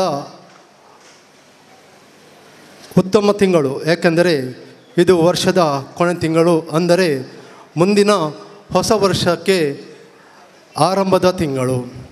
ಮುಂದಿನ ಹೊಸ ವರ್ಷದಲ್ಲಿ ಹೊಸ ಆಲೋಚನೆಗಳು, ಹೊಸ ಯೋಜನೆಗಳನ್ನು ಯೋಜಿಸುವ ಈ ತಿಂಗಳು. ಆದರೆ ಈ ತಿಂಗಳು ನಮಗೆ ಕ್ರೈಸ್ತರಿಗೆ ಬಹಳ ಭಕ್ತಿಯ ತಿಂಗಳು. ಈ ತಿಂಗಳಿನ ದಿನಾಂಕ 25ರಂದು ಶಾಂತಿದೂತ ದೇವಪುತ್ರ ಯೇಸು ಸ್ವಾಮಿ ಜನ್ಮ ತಾಳಿದ ದಿನ. ಇಡೀ ವಿಶ್ವದಲ್ಲಿನ ಜನರ ಪಾಪ ವಿಮೋಚನೆಗೋಸ್ಕರ ನಮ್ಮ ಕಷ್ಟ ಕಾರ್ಪಣ್ಯಗಳನ್ನು ಹೋಗಲಿಡಿಸಲು ಯೇಸು ಕ್ರಿಸ್ತನು ಈ ಧರೆಗೆ ಬಂದಿದ್ದರು. ಕ್ರಿಸ್ತಪೂರ್ವ 4ರಲ್ಲಿ ಜೆರುಸಲೆಮ್ನ ಬೆತ್ಲೆಹೆಮ್ ಎಂಬಲ್ಲಿ ಒಂದು ಗೋದಲಿಯಲ್ಲಿ ಯೇಸು ಕ್ರಿಸ್ತರು ಜನನವಾಯಿತು. ಆ ಗೋದಲಿಯ ಪ್ರತಿರೂಪ ಇವಾಗ ನಮ್ಮ ಎಲ್ಲರ ಮನೆಗಳಲ್ಲಿ, ಪ್ರತ್ಯೇಕವಾಗಿ ಕ್ರೈಸ್ತರ ಮನೆಗಳಲ್ಲಿ ನಾವು ಕಾಣ್ತಿದ್ದೇವೆ. ಅದನ್ನು ಮಾಡಲು ನಾವು ಎಲ್ಲರೂ ಹೋಗಾಡ್ತೇವೆ. ನನ್ನ ಬಾಲ್ಯದ ನೆನಪುಗಳಲ್ಲಿ ನೆನಪು ಮಾಡುವಾಗ ನಮ್ಮ ಮನೆ ಹತ್ತಿರ ಒಂದು ಹಿಂದೂ ಮನೆ, ನಮ್ಮ ಮನೆ ಇನ್ನೊಂದು ಕಡೆ ಮುಸ್ಲಿಂ ಮನೆ, ನಾವೆಲ್ಲ ಮಕ್ಕಳು ಸೇರಿ ಈ ಗೋದಲೆಯನ್ನು ಮಾಡ್ತಿದ್ದೆವು. ಅಲ್ಲಿದ್ದ ನನ್ನ ಫ್ರೆಂಡ್ಸ್ ಇಲ್ಲಿ ಬರ್ತಿದ್ದರು, ಅವರು ಸಹ ಬಂದು ಈ ಗೋದಲೆಯನ್ನು ಮಾಡಿ ನಾವು ಸಂತೋಷ ಪಡ್ತಿದ್ದೆವು. ಮತ್ತು ಕ್ರಿಸ್ಮಸ್ ದಿನ ಅವರ ಹಿರಿಯರು ಬಂದು ನಾವು ಮಾಡಿದ ಗೋದಲು ನೋಡಿ ಆನಂದ ಪಡ್ತಿದ್ದೆವು. ಯೇಸು ಸ್ವಾಮಿ ಬೆಳೆದು 30 ವರ್ಷ ತುಂಬಿದಾಗ ಬಡಗಿ ವೃತ್ತಿಯನ್ನು ತೊರೆದು ತನ್ನ 12 ಜನ ಶಿಷ್ಯರೊಂದಿಗೆ ಧಾರ್ಮಿಕ ವಿಷಯಗಳ ಪ್ರಚಾರವನ್ನು ಆರಂಭಿಸಿದರು. ಆ ವೇಳೆಗೆ ಅವರು ಹಿಬ್ರೂ ಧರ್ಮ ಗ್ರಂಥಗಳನ್ನು ಓದಿಕೊಂಡರು. ಯೇಸು ಸ್ವಾಮಿ ಹೇಳ ಹೊರಟದ್ದು ಮಾನವೀಯತೆ ಹಾಗೂ ವಿಶ್ವ ಭಾರತತ್ವ. ಇದನ್ನು ಒಪ್ಪದ ಕೆಲವರು ರೋಮನ್ನ ರಾಜ್ಯಪಾಲ ಪಿಲಾತನ ಅಪ್ಪಣೆಯೊಂದಿಗೆ ಕಲ್ವರಿ ಎಂಬ ಪರ್ವತದ ಮೇಲೆ ಯೇಸು ಸ್ವಾಮಿಯನ್ನು ಶಿಲುಬೆಗೇರಿಸಿದರು. ಆ ದಿನವನ್ನು ವಿಶ್ವಾದ್ಯಂತ ಕ್ರೈಸ್ತರು ಶುಭ ಶುಕ್ರವಾರ ಎಂದು ಆರಾಧಿಸುತ್ತಾರೆ. ಶಾಂತಿ, ಮಾನವೀಯತೆ, ಸೋದರ ಭಾವ ಎಂಬ ಸಂದೇಶಗಳ ಕ್ರೈಸ್ತ ಮತ ತತ್ವಗಳು ಇಡೀ ವಿಶ್ವವನ್ನೇ ಆಕರ್ಷಿಸಿವೆ. ಯೇಸು ಸ್ವಾಮಿ ತಾವು ಸರಳ ಜೀವನ ನಡೆಸುವ ಮೂಲಕ ತಮ್ಮ ತತ್ವಗಳನ್ನು ಪ್ರಚಾರ ಮಾಡಿದರು, ನುಡಿದಂತೆ ನಡೆದರು, ಜನರ ಬಾಳಿಗೆ ಬೆಳಕಾದರು. ಯೇಸು ಸ್ವಾಮಿ ಕೆಲವು ಉಪದೇಶಗಳನ್ನು ನಮ್ಮ ಬೈಬಲಲ್ಲಿ ಹೇಳಿದ್ದಾರೆ. ಸಂತ ಮಾರ್ಕರ ಅಧ್ಯಾಯ 12:31ರಲ್ಲಿ ಅವರು ಹೇಳಿದ ಉಪದೇಶ ಹೀಗಿದೆ: ಕಾಣದ ದೇವರನ್ನು ಪ್ರೀತಿಸುವ ನೀನು ನಿನ್ನ ಸೋದರ ಸೋದರಿಯನ್ನು ಮೊದಲು ಪ್ರೀತಿಸು. ಮತ್ತಾಯನ ಅಧ್ಯಾಯ 5:39ರಲ್ಲಿ ಹೇಳ್ತಾರೆ, ಒಬ್ಬ ನಿನ್ನ ಬಲಗೆನ್ನೆಗೆ ಹೊಡೆದರೆ ಅವನಿಗೆ ನಿನ್ನ ಎಡಗನ್ನೆಯನ್ನು ತೋರಿಸು. ಇಂಥ ಹಲವಾರು ಉಪದೇಶಗಳು ಕ್ರಿಸ್ತರ ಅಂದರೆ ನಮ್ಮ ಪವಿತ್ರ ಗ್ರಂಥ ಬೈಬಲ್ನಲ್ಲಿ ಅಡಕಗೊಂಡಿವೆ. ಯೇಸುಸ್ವಾಮಿ ಒಬ್ಬ ಆದರ್ಶ ಬೋಧಕರಾಗಿದ್ದರು, ನಂಬಿಗಸ್ತ ಗೆಳೆಯರಾಗಿದ್ದರು, ಇಡೀ ಮಾನವ ಕೋಟಿಗೆ ಮಾರ್ಗದರ್ಶಕರಾಗಿದ್ದರು. ದೀನದಲಿತರಲ್ಲಿ ಆವರಿಸಿದ ಅವರ ಪ್ರೀತಿ ಅಸಾಧಾರಣವಾಗಿತ್ತು. ಯೇಸುಸ್ವಾಮಿ ಯಾವಾಗಲೂ ಹೇಳ್ತಿದ್ದರು, ಯಾರ ಹೃದಯ ಶುದ್ಧವಾಗಿರ್ತದೆಯೋ ಅವರು ದೇವರನ್ನು ಕಾಣುತ್ತಾರೆ, ಅವರನ್ನು ಯಾರಿಗೂ ತಡೆಯೋದಕ್ಕೆ ಆಗೋದಿಲ್ಲ. ಯೇಸುವಿನ ಉಪದೇಶಗಳು ವಿಶ್ವಮಾನ್ಯತೆವಾಗಿವೆ. ಕ್ಷಮೆ ಕುರಿತು ಯೇಸು ಸ್ವಾಮಿ ಆಡಿರೋ ಮಾತುಗಳು ಎಂದಿಗೂ ಗಮ್ಯ. ಅಪರಾಧ ಇರುವ ಕಡೆ ಕ್ಷಮೆ, ಸಂಶಯ ಇರುವ ಕಡೆ ಶ್ರದ್ಧೆ, ನಿರಾಶೆ ಇರುವ ಕಡೆ ಭರವಸೆ, ಕತ್ತಲಿರುವ ಕಡೆ ಬೆಳಕು, ದುಮ್ಮಾನ ಇರುವ ಕಡೆ ಸುಮ್ಮಾನವನ್ನು ಹರಡುವ ಆಗಲಿ ಎಂದು ಅವರು ಪ್ರಾರ್ಥಿಸುತ್ತಾರೆ. ಯೇಸುಸ್ವಾಮಿ ಹೇಳಿದಂತೆ ಪ್ರಾರ್ಥಿಸುವುದನ್ನು ಕಲಿಯಬೇಕು. ಆದರೆ ಪ್ರಾರ್ಥನೆಯಲ್ಲಿ ಭಗವಂತನ ಸಂಕಲ್ಪವನ್ನು ಪೂರೈಸುವುದು ಹೊರತಾಗಿ ಬೇರೆ ಯಾವ ಆಸೆಯೂ ಇರಕೂಡದು. ನಮ್ಮ ಹಿರಿಯರು ನಾವು ಸರಿಯಾದ ಮಾರ್ಗದಲ್ಲಿ ನಡೆಯುವುದಕ್ಕಾಗಿ ಮತಧರ್ಮಗಳನ್ನು ಹುಟ್ಟುಹಾಕಿದರು. ಮಾನವನ ಸಂಸ್ಕಾರ ಪೂರ್ಣವಾದ ಬದುಕಿಗೆ ಮಾರ್ಗದರ್ಶನ ನೀಡಬೇಕಾದ ಈ ಮತಧರ್ಮಗಳ ಹೆಸರಿನಲ್ಲಿ ಇಂದು ಕೋಮುಗಲಭೆ ಸುಡುಗೊಳ್ಳರಿಯ ದಳ್ಳುರಿ ಕಾಣಿಸುತ್ತಿರುವುದು ನಿಜಕ್ಕೂ ದುರಷ್ಟಕರ. ಮಾತ್ರವಲ್ಲ, ಇಂದಿನ ಈ ಸಮಾಜದ ಅಭಿವೃದ್ಧಿಯನ್ನು ಕುಂಠಿತಗೊಳಿಸುತ್ತದೆ. ಇದಕ್ಕೆ ನಾವು ಧರ್ಮೀಯರು ಸೌಹಾರ್ದತೆಯಿಂದ ಬೆರೆತಾಗ ಈ ಕಳಂಕವನ್ನು ಬಗೆಹರಿಸಬಹುದು. ಆಧುನಿಕವಾಗಿ ಮನುಷ್ಯ ಬೆಳೆಯುವ ಮೊದಲು ಮಾನವನಾಗಿ ಬೆಳೆಯಬೇಕು. ಸಿರಿವಂತಿಕೆಯಲ್ಲಿ ಬೆಳೆಯುವುದು ಮಾತ್ರ ಬದುಕಿನ ಉದ್ದೇಶವಾಗಿರಬಾರದು. ಸಾಮಾಜಿಕ ಸಂಬಂಧ ಉಳಿಸಬೇಕು, ಬೆಳೆಸಬೇಕು. ಭಾರತ ಬಹು ಸಂಸ್ಕೃತಿಯ ನೆಲೆಬೀಡು. ಇಲ್ಲಿ ಸಾವಿರಾರು ಜನಾಂಗಗಳಿವೆ, ಸಾವಿರಾರು ಪ್ರಾದೇಶಿಕ ವೈವಿಧ್ಯಗಳಿವೆ, ನೂರಾರು ಭಾಷೆಗಳನ್ನು ಆಡುವ ಜನರಿದ್ದಾರೆ. ಎಲ್ಲರೂ ತಮ್ಮದೇ ಆದ ವೈಶಿಷ್ಟ್ಯವನ್ನು ಹೊಂದಿದ್ದಾರೆ. ಸಮಗ್ರ ಭಾರತದ ಸಂಸ್ಕೃತಿಗೆ ಮತ್ತು ಏಕತೆಗೆ ಈ ಸೌಹಾರ್ದ ಸಂಭ್ರಮ ಅಮೂಲ್ಯವಾದ ಕೊಡುಗೆಯನ್ನು ನೀಡುತ್ತದೆ. ಹಸಿವಾದಾಗ ಊಟ ಮಾಡಬೇಕು, ಬಾಯಾರಿಕೆ ಆದಾಗ ನೀರು ಕುಡಿಯಬೇಕು, ಆಕಾಶವು ಕೆಳಗೆ ಬೀಳುವ ತನಕ ನಾವು ಬದುಕಬೇಕು ಎಂಬ ಛಲ ನಮ್ಮಲ್ಲಿರಬೇಕು. ಆದರೆ ಹೇಗೆ ಬದುಕಬೇಕು? ಸಂವಾದ ಸಭೆಗಳು ಕೇವಲ ಸಾಂಕೇತಿಕವಾಗಿರಬಾರದು. ಕ್ರಿಸ್ಮಸ್, ದೀಪಾವಳಿ, ಈದ್ ಮಿಲಾದ್ ಹಬ್ಬಗಳಿಗೆ ಈ ಸಭೆಗಳು ಸೀಮಿತವಾಗಿರದೆ ನಮ್ಮ ಪರಿಸರದಲ್ಲಿ ವರ್ಷವಿಡೀ ಹಬ್ಬಗಳಾಗಲಿ, ಸೌಹಾರ್ದತೆ ಮೆರೆಯಲಿ ಎಂದು ಹಾರೈಸೋಣ. ನಮ್ಮ ಮನೆಯಿಂದ ಸೌಹಾರ್ದತೆ ಆರಂಭವಾಗಿ ನೆರೆಹೊರೆಯಲ್ಲಿ ಸಾಗಿ ಅದು ನಮ್ಮ ಇಡೀ ಊರಿನಲ್ಲಿ ಪರಿಸರಲಿ ಎಂದು ಆಶಿಸೋಣ. ವಂದನೆಗಳು. ಒಟ್ಟು ಕಾರ್ಯಕ್ರಮದ ಬಗ್ಗೆ ಕ್ರಿಸ್ಮಸ್ ಎನ್ನುವ ರತ್ನವನ್ನು ಸಂಪುಟದಲ್ಲಿ ಬಚ್ಚಿಟ್ಟುಕೊಂಡಾಗ ಅದು ಹೇಗೆ ಪ್ರಜ್ವಲಿಸುತ್ತದೆಯೋ ಆ ಪ್ರಭೆಯನ್ನು ಜನಮಾನಸಕ್ಕೆ ದಾಟಿಸುವ ಹಾಗೆ ಅಮೃತ ನುಡಿಗಳನ್ನು ಕೊಟ್ಟಂತಹ ಮೆಲ್ವಿನ್ ಡಿಸೋಜ ಇವರಿಗೆ ವಂದನೆಗಳನ್ನು ಸಲ್ಲಿಸುತ್ತಾ, ಮುಖ್ಯದ ಬಂದುಲೆ ತೊಕ್ಕೋಟು ಉಳ್ಳಾಳ ಪನ್ಪುನವು ಹೊಸಕುರಲ ಅರ್ಲು ದಿನ ಒಂಜಿ ಕಂಡ ಇತ್ತಿಲಕ ಕಂಡಡು ಪಾಡಿನಂಚಿನ ಸಮೃದ್ಧಿದ ನೀರು ಪಿದೈ ಪರತ್ತು ಪೋಯರ ಬಲ್ಲಿ ಪನ್ಪುನೈಕ ಇದು ಭದ್ರವಾಯಿನ ದೃಢವಾಯಿನ ಪುಣಿ ಕಟ್ಟುವೆರು. ಈ ಊರುಡು ಸಾಮರಸ್ಯದ ಸೌಹಾರ್ದತೆದ ನೀರು ಜತ್ತದು ಪಿದೈ ಪೋನಗ ಐಕ್ ಸೌಹಾರ್ದತೆದ ಪುಣಿ ಕಟ್ಟಿನಾರು ಸಂತ ಸೆಬಾಸ್ಟಿಯನ್ ಧರ್ಮ ಕೇಂದ್ರದ ಧರ್ಮಗುರುಕುಲಾಯಿನ ವಂದನೀಯ ಫಾದರ್ ಜಿ.ಬಿ. ಸಲ್ಡಾನ. ಐತಿಹಾಸಿಕವಾಗಿರುವಂತಹ ಶತಮಾನೋತ್ಸವದಲ್ಲಿ ಸೌಹಾರ್ದ ಸಮ್ಮಿಲನ ಎನ್ನುವಂತಹ ವಿನೂತನ ಕಲ್ಪನೆಯ ಬಹಳ ದೊಡ್ಡ, ಇಡೀ ರಾಜ್ಯವೇ ಈ ಕಡೆ ನೋಡುವಂತಹ ಸಮ್ಮೇಳನದ ಆಯೋಜಕರು ಹರಿಕಾರರು. ಅಲ್ಲದೆ ನಮಗೆ ನೆನಪಿದೆ, ಕಳೆದ ವರ್ಷ ಸೌಹಾರ್ದ ಕ್ರಿಸ್ಮಸ್ ಆಗುವಾಗ ಇನ್ನೇನು ಕೆಲವೇ ದಿನಗಳಲ್ಲಿ ಪ್ರಾರಂಭಗೊಳ್ಳಬೇಕಾಗಿದ್ದಂತಹ ಶತಮಾನೋತ್ಸವದ ಸಂಭ್ರಮಕ್ಕೆ ಶತಮಾನ ಪೂರ್ವ ಕ್ರಿಸ್ಮಸನ್ನು ಆಚರಿಸುತ್ತಿದ್ದೆವು. ಇವತ್ತು ಶತಮಾನೋತ್ತರ ಕ್ರಿಸ್ಮಸ್ಸಲ್ಲಿ ಇದ್ದೇವೆ. ಬಂಧುಗಳೇ, ಈ ಸಂಭ್ರಮದಲ್ಲಿ ಸಭಾಧ್ಯಕ್ಷತೆಯನ್ನು ವಹಿಸಿದ್ದಾರೆ ವಂದನೀಯ ಫಾದರ್ ಅವರು ಅಧ್ಯಕ್ಷೀಯ ನುಡಿಗಳ ಮೂಲಕ ನಮ್ಮನ್ನು ಅನುಗ್ರಹ ನುಡಿಗಳಲ್ಲಿ ಮೀಸಬೇಕಾಗಿ ಅವರಲ್ಲಿ ಪ್ರಾರ್ಥನೆ. ಪ್ರಪ್ರಥಮವಾಗಿ ತಮಗೆಲ್ಲರಿಗೂ ಕ್ರಿಸ್ಮಸ್ ಹಬ್ಬದ ಶುಭಾಶಯಗಳನ್ನು ಕೋರುತ್ತೇನೆ. ಧರೆಗಿಳಿದು ಬಂದ ಆ ಯೇಸು ಸ್ವಾಮಿ, ಯೇಸು ಕುಮಾರ, ದೇವರ ಕುಮಾರ ನಮ್ಮೆಲ್ಲರನ್ನು ಹರಸಲಿ, ನಮ್ಮನ್ನು ಆಶೀರ್ವದಿಸಲಿ ಎಂಬುದೇ ನನ್ನ ಹಾರೈಕೆಯಾಗಿದೆ. ನಮ್ಮೂರ ವಿವಿಧ ಸಂಘಟನೆಗಳು ಒಟ್ಟಿಗೆ ಸೇರಿ ಈ ಕಾರ್ಯಕ್ರಮವನ್ನು ಹಮ್ಮಿಕೊಂಡು ನಮ್ಮೂರಿನ ಸೌಹಾರ್ದತೆಯನ್ನು ಸಾರ್ತಾ ಇದ್ದೆ. ಈ ಸೌಹಾರ್ದತೆಯ ಸಂಕೇತವಾಗಿ ನಾವೆಲ್ಲರೂ ಒಟ್ಟಿಗೆ ಸೇರಿದ್ದೇವೆ. 6 ವರ್ಷಗಳ ಹಿಂದೆ ಈ ಕಾರ್ಯಕ್ರಮವನ್ನು ಹಮ್ಮಿಕೊಂಡಾಗ ಕೇವಲ ಕೈಗೆ ಬೆರಳಲ್ಲಿ ಎಣಿಕೆ ಮಾಡುವಷ್ಟು ಜನರು ಮಾತ್ರ ಇದ್ದರು. ತದನಂತರ 200, 300, 400, ಬಹುಶಃ ಇವತ್ತು ಸರಿಸುಮಾರು 1,000 ಜನರು ನಾವು ಒಟ್ಟುಗೂಡಿದ್ದೇವೆ. ಹಾಗಿರುವಾಗ ನಮ್ಮ ಈ ಪರಿಸರದಲ್ಲಿ ನಮಗೆ ಸೌಹಾರ್ದತೆ ಬೇಕು, ಶಾಂತಿ ಬೇಕು ಎಂಬುದರ ಒಂದು ಸ್ಪಷ್ಟ ಚಿತ್ರಣ ಇಲ್ಲಿ ಮೂಡಿ ಬರ್ತಾ ಇದೆ. ಖಂಡಿತವಾಗಿಯೂ ಸಂತೋಷದ ವಿಷಯ. ಇಂದಿನ ದಿನ ನಮಗೆ 3 ಸಂದೇಶಗಳು, ಅರ್ಥಭರಿತವಾದ 3 ಸಂದೇಶಗಳು, ಕ್ರಿಸ್ಮಸ್ ಹಬ್ಬದ ಸಂದೇಶಗಳು ಸಿಕ್ಕಿರುವಾಗ ನಾನು ಉದ್ದಕ್ಕೆ ಮಾತಾಡಲು ಹೋಗುವುದಿಲ್ಲ. ಬದಲಾಗಿ ಒಂದು ಚಿಕ್ಕ ಚಿಂತನೆಯನ್ನು, ಕ್ರಿಸ್ಮಸ್ ಚಿಂತನೆಯನ್ನು ನಿಮ್ಮ ಮುಂದಿಡಲು ಇಚ್ಛಿಸ್ತೇನೆ. ಕ್ರಿಸ್ಮಸ್ ಹಬ್ಬದ ಆಚರಣೆ ನಮ್ಮ ಜನರ ನಡುವೆ ಸಂಪರ್ಕವನ್ನು ಸಾಧಿಸುವ ಹಬ್ಬ. ನಾವೆಲ್ಲರೂ ಒಟ್ಟಿಗೆ ಸೇರಿ ಸಂಬಂಧವನ್ನು ಇಟ್ಟುಕೊಳ್ಳುವಂಥ ಹಬ್ಬ. ಸಂಬಂಧ ಅಂತ ಹೇಳುವಾಗ ನಾವು ಬೇರೆ ಬೇರೆ ದಿಕ್ಕುಗಳಲ್ಲಿ ನೋಡಬೇಕಾಗ್ತದೆ. ಸಂಬಂಧ ದೇವರೊಡನೆ, ಸಂಬಂಧ ಪರರೊಡನೆ, ಸಂಬಂಧ ನಮ್ಮ ಸೃಷ್ಟಿಯೊಡನೆ, ಸಂಬಂಧ ನಮ್ಮ ಅಂತಃಕರಣದೊಳಗೆ. ನಮ್ಮ ಅಂತಃಕರಣದೊಳಗೆ ನಾವು ಸಂಬಂಧ ಇಟ್ಟುಕೊಳ್ಳದಿದ್ದರೆ, ಅದರ ಆ ಕಡೆಗೆ ನಾವು ಗಮನ ನೀಡದೆ ಹೋದರೆ, ಆ ಅಂತಃಕರಣದ ಮಾತಿಗೆ ನಾವು ಗೌರವ ನೀಡದೆ ಹೋದರೆ ಅದು ಪಾಪವಾಗಿ ಬಿಡುತ್ತದೆ. ಸತ್ಯದ ದಾರಿಯಿಂದ ನಾವು ದೂರ ಹೋಗ್ತೇವೆ. ನಮ್ಮ ಪರಿಸರವನ್ನು ಕೆಡವಿದಾಗ, ನಾವು ನಿಜವಾಗಿ ಅನ್ಯಾಯ ಮಾಡಿದಾಗ ಮಗದೊಮ್ಮೆ ಪಾಪದಲ್ಲೇ ಇರುತ್ತೇವೆ.